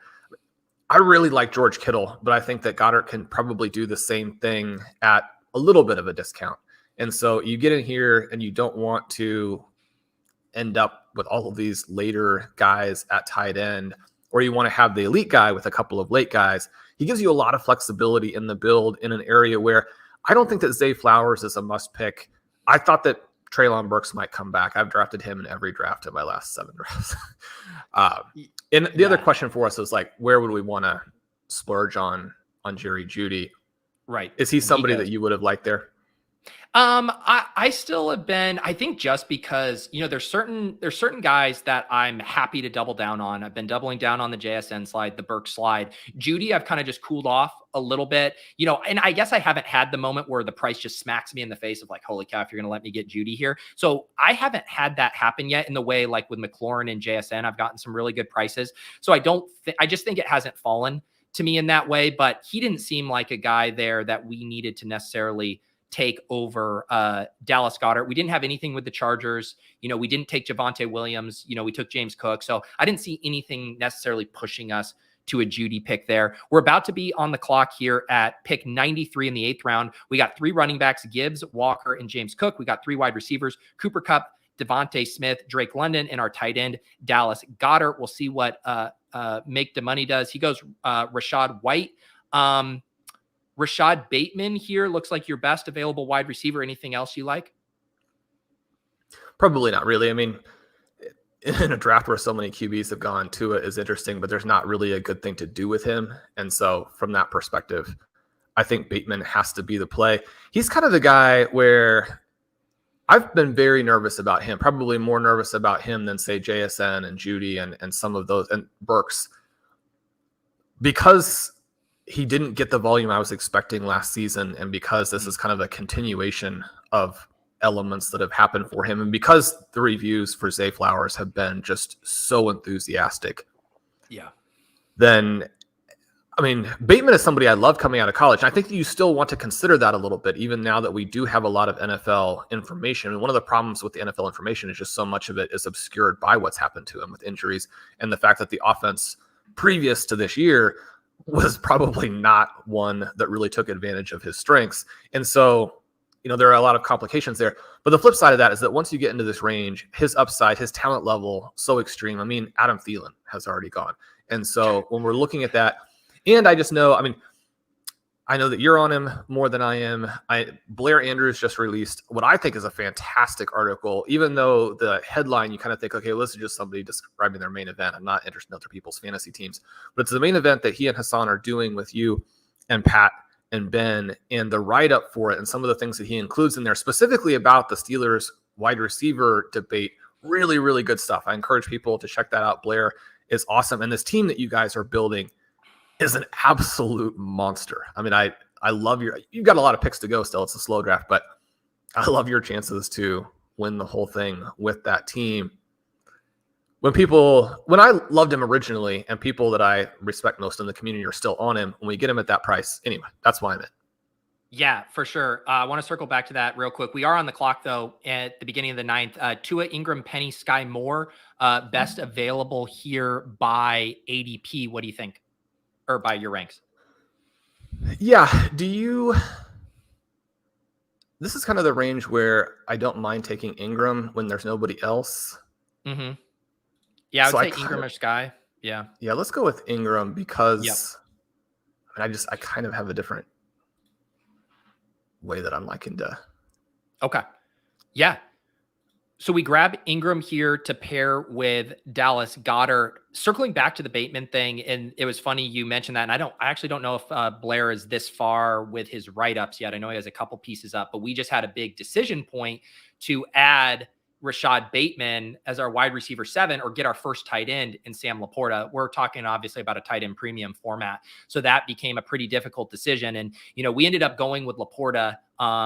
One, because, you know, you really want to have some tight end upside in that format, even if you're taking 3-4 of them late. But it was a tough decision. I know Pat was really interested in saying, hey, Bateman's mispriced here. Bateman goes immediately after that pick. But it is an interesting kind of thought because Bateman does probably represent the range of outcomes you want when you're taking a 6th or 7th wide receiver there of like, hey, if he breaks out, the breakout's going to be nice. But I am with you in that I feel like me clicking him has been more of kind of a safety net of feeling like he is the end of a tier and less so like the enthusiasm of, God, I feel really good when I click this pick. And when we think about, I mean, I don't think there are actually that many differences between best ball and redraft, and some of them are probably overstated. And yet there is an element when you're going to make start-sit decisions, and you can see Bateman for a bit. And once you have your starting lineup built out in a main event and you're trying to win $1 million, you want your bench to have extreme upside. Whereas when we're drafting these best ball teams, there's at least a little bit of element where you don't want to put huge holes in it, especially in, you know, round 8, round 9. Bateman might be a hole, and yet, I mean, he's got the upside that you're going to need if he hits really all the way along. But then again, down the stretch there, a big time play. Evan Ingram, not a priority for me, but he is one of the reasons why I'm a little bit lower on all of the receivers. I think the receivers are all a little bit overpriced. I think Ingram is a way to play it that gives you help at a position that you are unlikely to get those big games from with other players. We've seen Ingram do it. He's a plus athlete. This is a passing game where Trevor Lawrence could absolutely go off. There are things in Ingram's profile over that stretch to finish the season last year. And it's always a little bit of a trap to look at, okay, he was hot here. This is what he's going to do. You want to still look at the full season, but when a guy finishes hot, as he moves into a better situation, I think you also want to at least consider that a little bit. Yeah, Ingram's also interesting in light of like the tight end landscape is different now. We were doing a ton of late builds. I want to hammer that out once we are done here. We're on the clock. Njoku, Jameson Williams, Achane, and Rice by your ranks. What do you think the play is here? Can we look at the full running back? Yes. What do you think about P. Ryan here?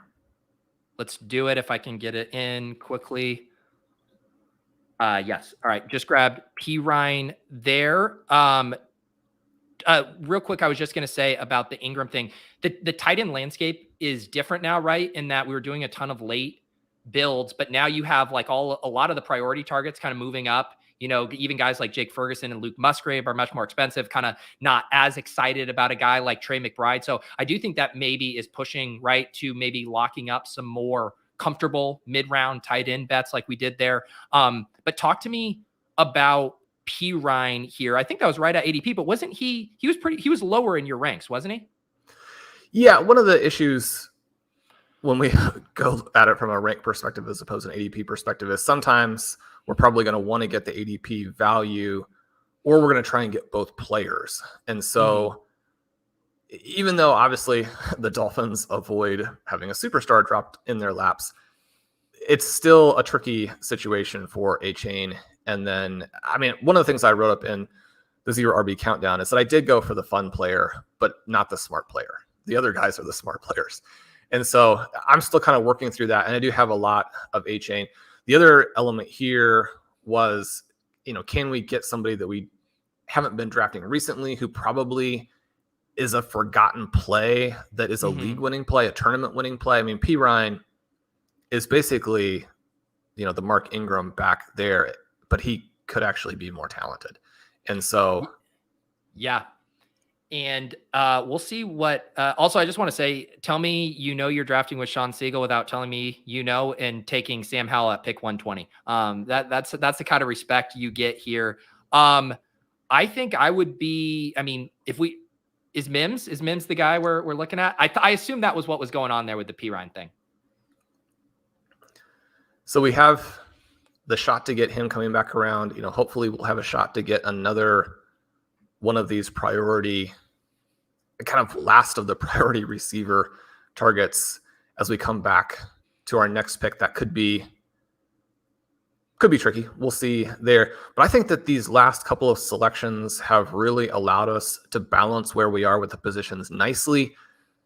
And we passed on Tua in a situation where I think he was a good value. And yet it's tough to take the values at the QB position, Pete, and not kind of break the rest of your team. And there are some situations both ways. I have taken some extreme QB values every once in a while and then use the other QB spot or the other multiple QB spots to make sure I had some good game stacks with some later players. But there also are some reasons as well to feel like the game stacks with your late QBs probably are not as meaningful. I will say, so you got to work through that part too.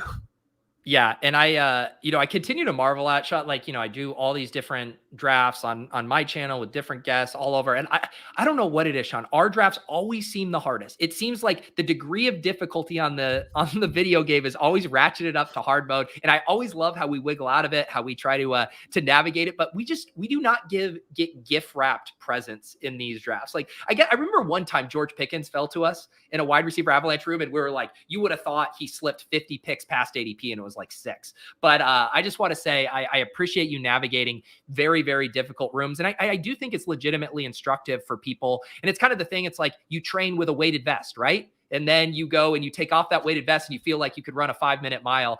That's how I always feel. And I assume the viewers of this show and the listeners feel is this is how you draft in really hard rooms. And then you're like, holy cow, I can actually draft the players I want. And it's not that hard. Well, it has been so much fun. And I have seen it referenced a bunch of places at this point that like such and such a draft for them was like being in the best ball banana stand. But also my heart goes out to you because I also have a bunch of teams that are soft where like if Pete has 150 teams like this, then I mean, he's again drawing to a pretty narrow path. One of the things that I do like is some of the guys that we had to take early on as emergency types of picks when we were in these kind of mega avalanches have actually risen now in terms of either ADP or the situation. And we took some like Josh Palmer emergency, like last round picks in the first couple of drafts. And I don't actually still think that that's like a good play, but I mean, he is probably going to score some points this year and is a little bit trendier again. There's Devontae Parker, for example, we took early a couple of times. He now actually looks like a very solid pick in the late That rounds. pained us so much to make that click. We were literally scrolling for any name, and it was like we were forced to take Devontae Parker. That one aged pretty well. Yeah, there's another player that we might look for the very end who has also, I think, aged pretty well. Although, again, it could be a situation where I'm dreaming it's like just a 0 at the end of your roster find. I know exactly who you're talking about. Let's see here. I will say, I can see who's on the board when we were last clicking over to the picks. If Rashee Rice slips to us all the way at 141, that seems pretty nice for us there. We can check out the board. He is at the top. Jared Goff with Gibbs, if we wanted to start to do a little quarterback stuff. Tyjae Spears goes here. What do you think is the pick? Yeah, I mean, it has to be Rice. What's your thoughts on Rice? Because he's had kind of an up and down preseason, right? Where some of his usage in that first game, right? Didn't he have like 8 catches for 90 yards? And then the second game, he was struggling a little bit. And now I think drafters are kind of spooked again. Obviously, by your ranking, you're still in on Rice and at this price. But where are you at right now with, say, Rice and the rest of the KC receivers? Yeah, I love the fact that the little tag on his news is preseason ends poorly. I mean, that's perfect for you when you're trying to work through and get the value there. For me, the fact that he continues to draw a ton of targets and get open for both this underneath manufactured play and these potential deep shots, the touchdowns, he's in a situation where the guys who are actually starters now, there could be a guy behind him who's better, but the guys ahead of him are not. And that's always kind of what you're looking for there. I mean, I've started to describe him as kind of a discount Quentin Johnston, although, I mean, he could actually be the better of the two guys. And then you're in the situation there with a Patrick Mahomes. Now, that doesn't mean that there's not plenty of risk. I mean, you're drafting at 140, what have you. All of these guys have some warts, but I think the upside with Rice is pretty extreme. Do we take a falling Jared Goff here at pick 148 with Gibbs, or do we grab a running back? For me, it's probably Goff, and that allows us to feel that we got a reasonable pick there, and especially one 20 picks below ADP that does some things for us at QB. Some of our late targets, you mentioned the Sam Howell deal. I don't have as much of him recently. He is still my highest rostered quarterback, but I did have to reach in round 13 to take him last night because I had the game stack set up so nicely. I'm like, I'm not going to get sniped on him in this one when I've got, these 49ers to go with Jahan Dotson.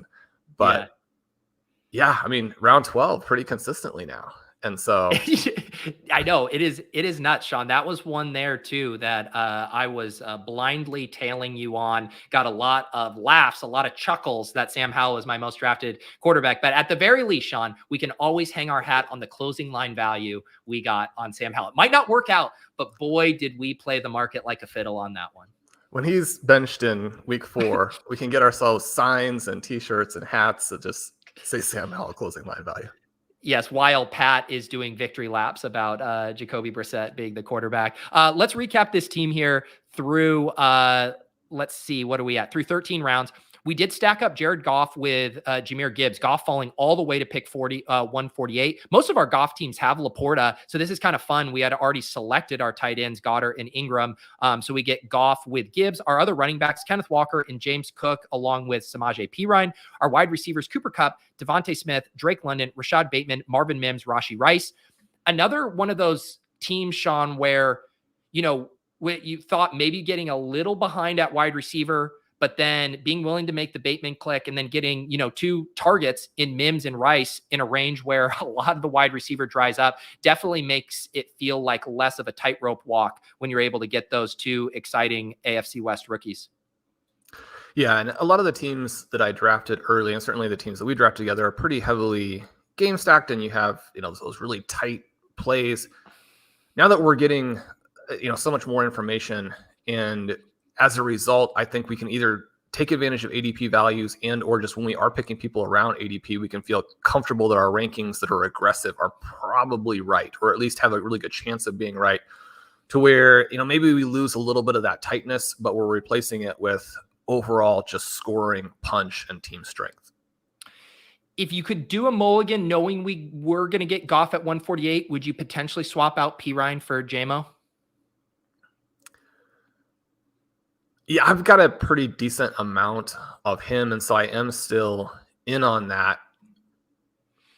And our running back situation, I think, is very impressive. And so especially if we were able to get some guys late that fit, then I think that would be a nice play.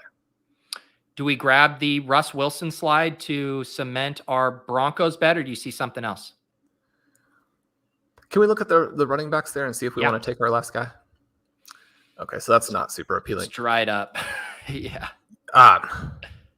Yeah, let's go ahead and go with Wilson there. Okay. We'll grab Russell Wilson. We have the bye week bros will be after us, 2 quarterbacks with week 9 buys, but this is probably a 3 QB team. Anyway, so I'm not as concerned about that. But again, Shawn, talking about degree of difficulty on hard mode, like in a lot of drafts, you'll still get Kendre Miller at 165. Tyjae Spears has moved up a little bit now, so maybe he's not here. But even some of I guess now the Dolphins backs are pushed up. But again, nothing easy around here on the banana stand when you click over to the running back tab and the next closest guy is 20 picks past ADP. Yeah, and how early did he go there? So, Kendre went.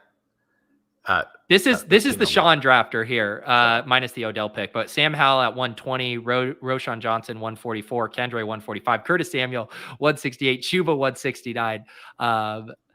We never stood a chance.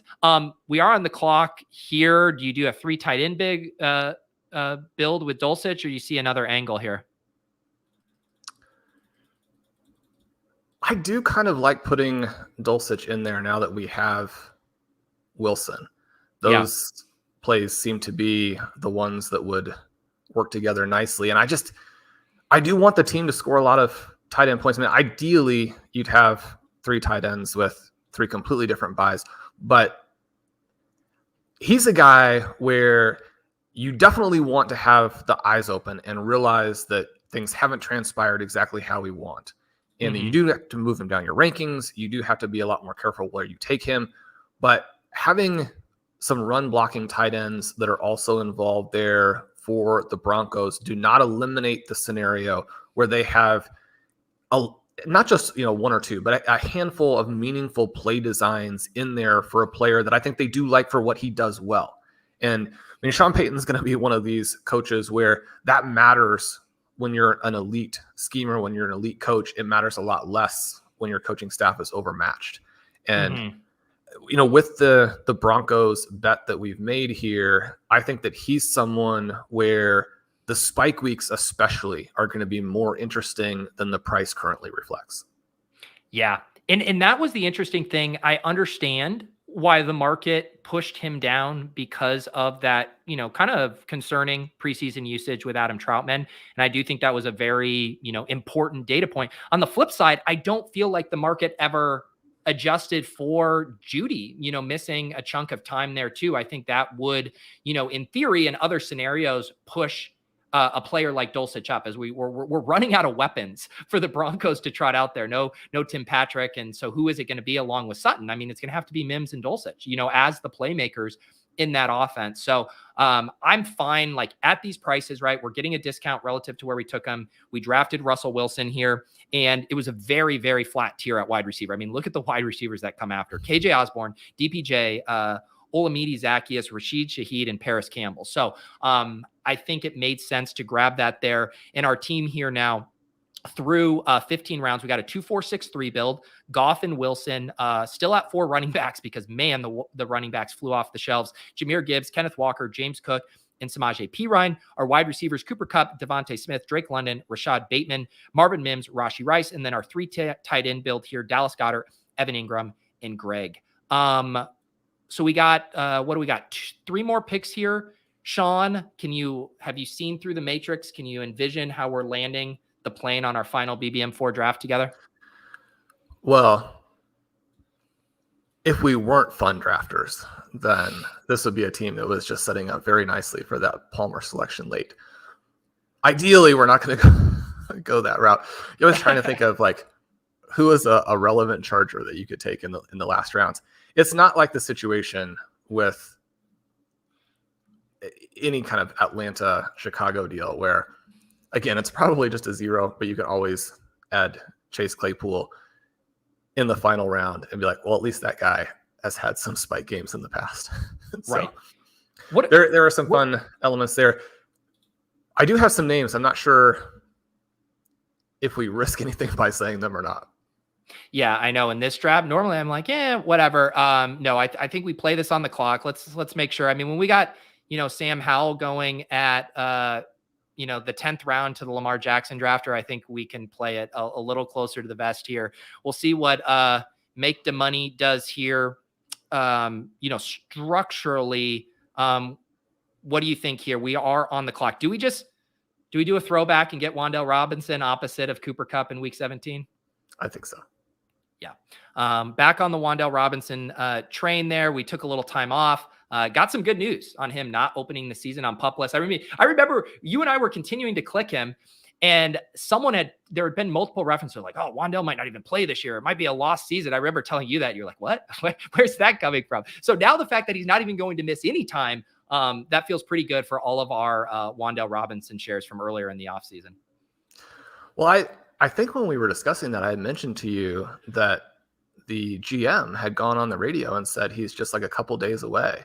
Yeah. And I was like,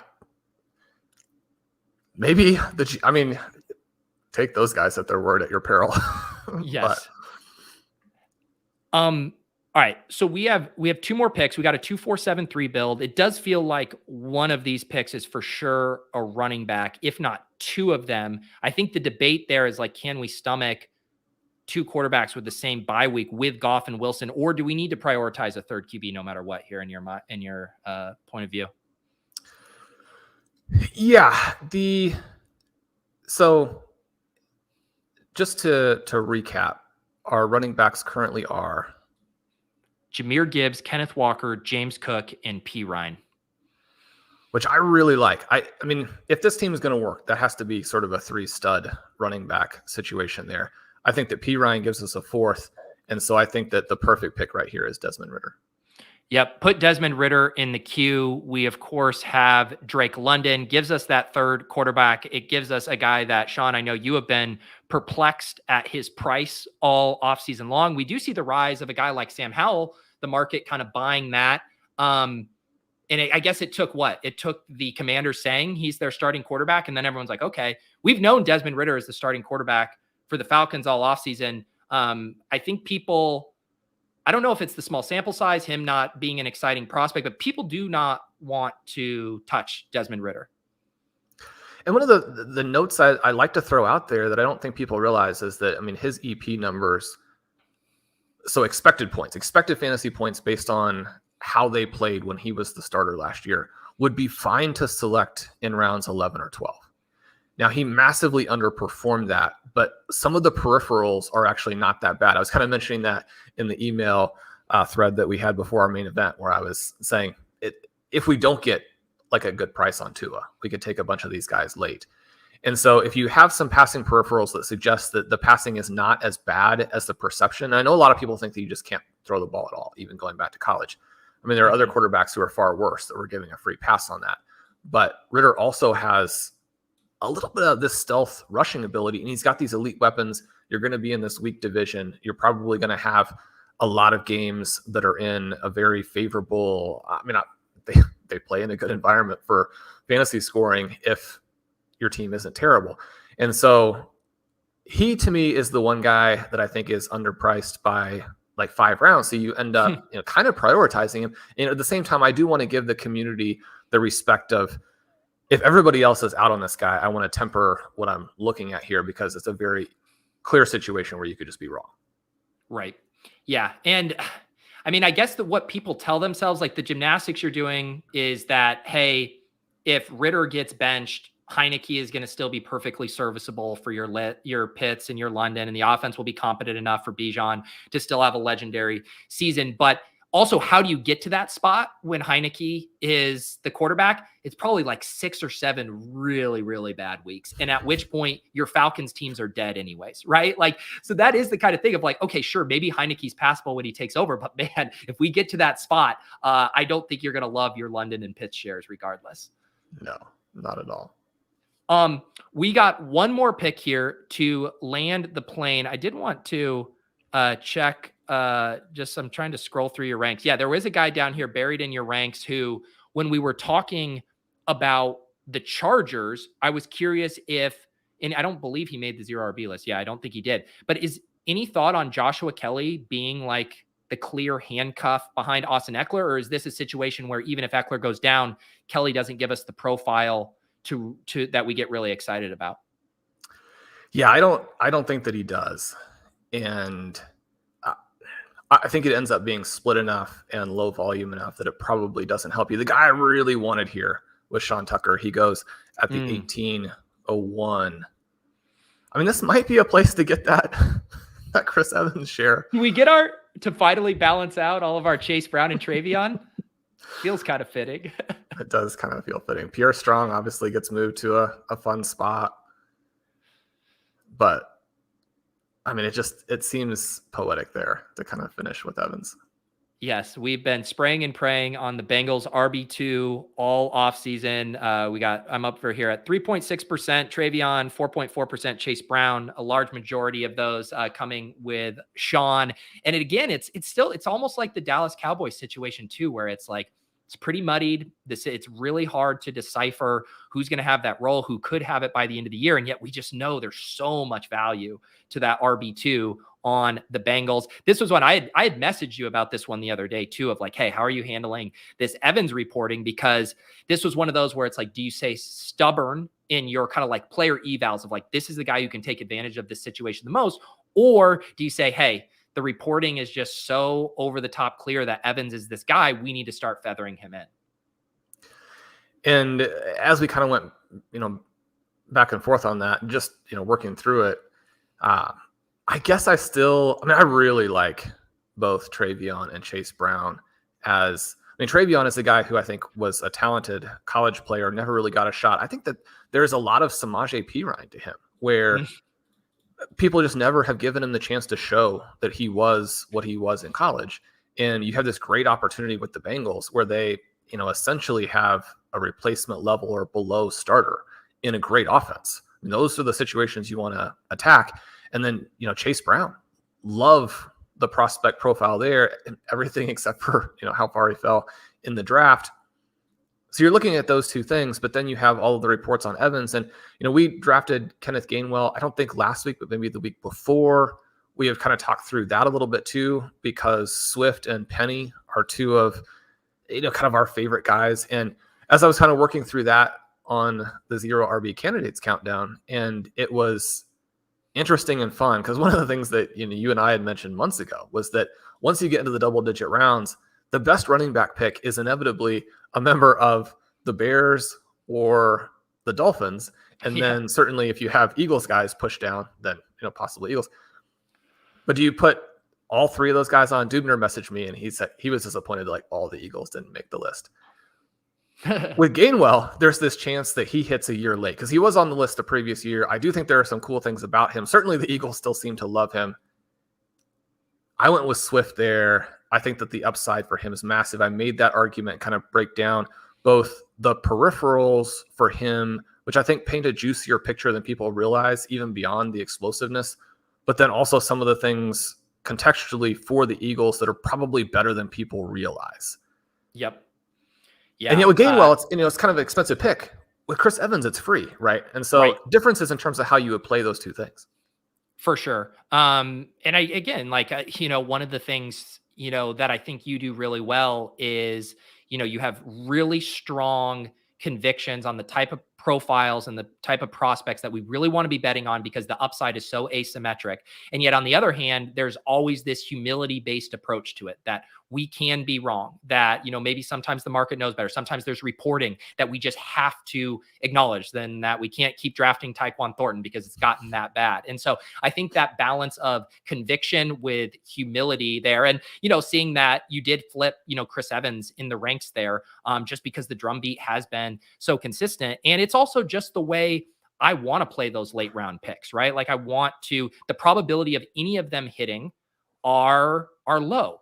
And then we start to think through, the probabilities there, as well as, a portfolio. We've drafted a lot of teams where scenarios are Trayvon's the guy, or, Chase Brown's the guy here. And what can we do that our old selves didn't even think Chris Evans could have a chance to be remotely relevant, which is why we didn't click him. Now we have new information that our old selves don't have to be able to use that to build better, or at least teams with more information than those old teams, I think is how you do this.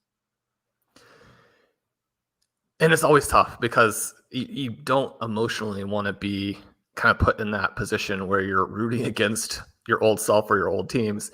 But as you work through, I mean, that last pick could be the one that matters. And the 18th round has been very interesting because, half the drafts that you do, there are like 4 guys that you're thinking, I mean, all 4 of these players really do what I need. I wish the draft were 2 more rounds. The other half of the drafts, you're trying to figure out who to pick in round 17 because you know that round 18 is going to have 0 targets and you don't really want to throw one away, but you're like, just on my personal board, I actually am not giving much credence to the chances for any of these guys to make an impact. And that's unfortunate because you need all those picks. When you get in that situation, you definitely, I think, especially want to lean into the humility element and figure out, like, how can I round out some of the things that I'm doing and how can I give some of this reporting some credit? Let's recap this team. The final team Shawn and I are going to draft on the Best Ball Banana Stand in BBM4. I'm going to touch base with Shawn. I would love to do a show next week before I head off to Vegas. If they have a contest, or maybe we could do a portfolio review, I'll touch base with Shawn on that. But this team, Shawn, feels very fitting in a lot of ways. It is a 3-5-7-3 build. One of the things we've done a lot this year is 3 tight end builds, a lot of punt QB builds. So this seems fitting for us. We also, grabbed up these scary dead zone running backs and then had to battle our way out of a wide receiver avalanche. And we also got to play the hits. We play Wan'Dale Robinson, and then we got to swap out some of the hits, playing the new single by Chris Evans here in the Bengals backfield. But this final team for Shawn and I in BBM4, Jared Goff, Russell Wilson, and Desmond Ridder at quarterback, a lean 5 running back room with Jahmyr Gibbs, Kenneth Walker, James Cook, Samaje Perine, and Chris Evans. Our wide receivers, Cooper Kupp, Devonta Smith, Drake London, Rashod Bateman, Marvin Mims, Rashee Rice, and Wan'Dale Robinson, or Wandale, depending on who you ask. 3 tight ends, Dallas Goedert, Evan Ingram, and Greg the Faller Dulcich. Shawn, how do you feel about this final squad we put together? I like it. The ideal situation, I think, would have been to have a home run pick in that Evan Ingram slot, a pick there that we really liked. I think if that had been the case, then we would say, I mean, this is maybe our best team. Without that, I think it's just still a very good team. And it does come back then to your individual player evaluations. And this is maybe a little bit of the difference between sort of a pure portfolio perspective and leaning into your own rankings. The upside for the last 4 receivers we drafted is very different than where they're being picked. But then the way that you get that is that there is a lot of risk with them. So, I mean, I love this team because I think it has the right mix at QB and tight end. I think that those running backs give us huge firepower. This is one of my favorite running back groups, even if, in fact, we took Gibbs a little bit above ADP today. But when you look at the 3 early wide receivers and then the profiles represented by those 4 late guys, if you have either Bateman hit or Robinson come back and either A, play earlier a decent amount. I mean, he's obviously not going to come back to some huge role in the first couple of weeks, but either A, play more early than people think, or just as the season goes on, he becomes their star, which is the reason we've been drafting him. That is the path that we think is not necessarily the most likely, but very reasonable. Then that receiver group is much better than the picks that we spent on them. That's how you put together a team that should be able to advance. It's how you put together a team that gives you some interesting playoff pathways. We have those quarterbacks as being better, at least 2 of them. And then obviously the Russell Wilson play is a little bit more of a pure team fit play. But Goff and Ridder, I think, could end up being dramatically undervalued. Shawn, want to say thank you again so much for giving us your time this summer. Have had an absolute blast, and I've gotten tons of feedback that echo these sentiments here from MP in the chat. These drafts have been super educational all summer. Thank you for your hard work and dedication, Shawn and Pete. Truly has been such a blast, Shawn, as my favorite analyst in the industry, to get to pick your brain in real time as the summer goes along, see how you navigate drafts, have a front row seat with you here. It's made me a better drafter. I know it's made our audience a better Better Drafter, both here on RotoViz and my YouTube channel. So Shawn, sincerely, it's been an absolute blast getting to draft with you all summer long. Well, thank you so much. I mean, when you broached this possibility, it's like, oh, this is the perfect thing. I've been wanting to do a show with you for a while. And so, yeah, I mean, these rooms are not necessarily like the normal rooms. And I mean, one of the things I was like, I need to get Pete to like do a 6-hour stream with me where we're like somehow incognito and he gets to pick like all of his favorite players when they don't have to be, 12 picks ahead of ADP. But no, this has been absolutely fantastic. Appreciate it so much. And as we had mentioned last couple of weeks, I'd love for any listeners to save as much money on our subscription as possible. Banana Stand is the code there. I had to make sure I was remembering it correctly. I wanted something that I would remember. And I do think that we can get to it. Hopefully listeners will as well. Banana Stand gets you 10%, not 10%, gets you $10 off our 1-year subscription. Head on over and check that out. Articles almost every day over the last week, and there'll be a handful of fun ones between now and that first kickoff. So love it. Appreciate it. Yeah, check out RotoViz. Like I said, Shawn, you got the 0 RB countdown list. You got the full priority list. No matter what format you're drafting, what type of style structures you like to use, there is info over there to help you guys crush your leagues. Use Banana Stand. Get that RotoViz sub. Seriously, I think it will pay for itself just a weekend of reading those things and preparing you for whatever drafts you have left. It is that good. Shawn is that good. I appreciate all of you guys. Yes, I am heading right now over to the Badge Bros channel. There's a fun new underdog contest that's dropping as the brainchild of the Badge Bros. I'm going to hop over there with them right now. And then I will be back tomorrow with a special edition of Best Ball Breakfast at 10 a.m. We're trying to squeeze in all these drafts. And then, of course, Friday, we land the plane. We're going to do a marathon stream starting at 10 a.m. It won't be incognito with Shawn. We're going to be out in the public with all kinds of fun guests. Once again, thank you to Pat Crane. Thank you to Shawn Siegel. This has been an awesome, awesome addition to the channel and loved getting to partner with RotoViz on this one. Head over to Badge Bros. I'll see you guys over there. For Shawn, I'm Pete. We'll see you guys next time.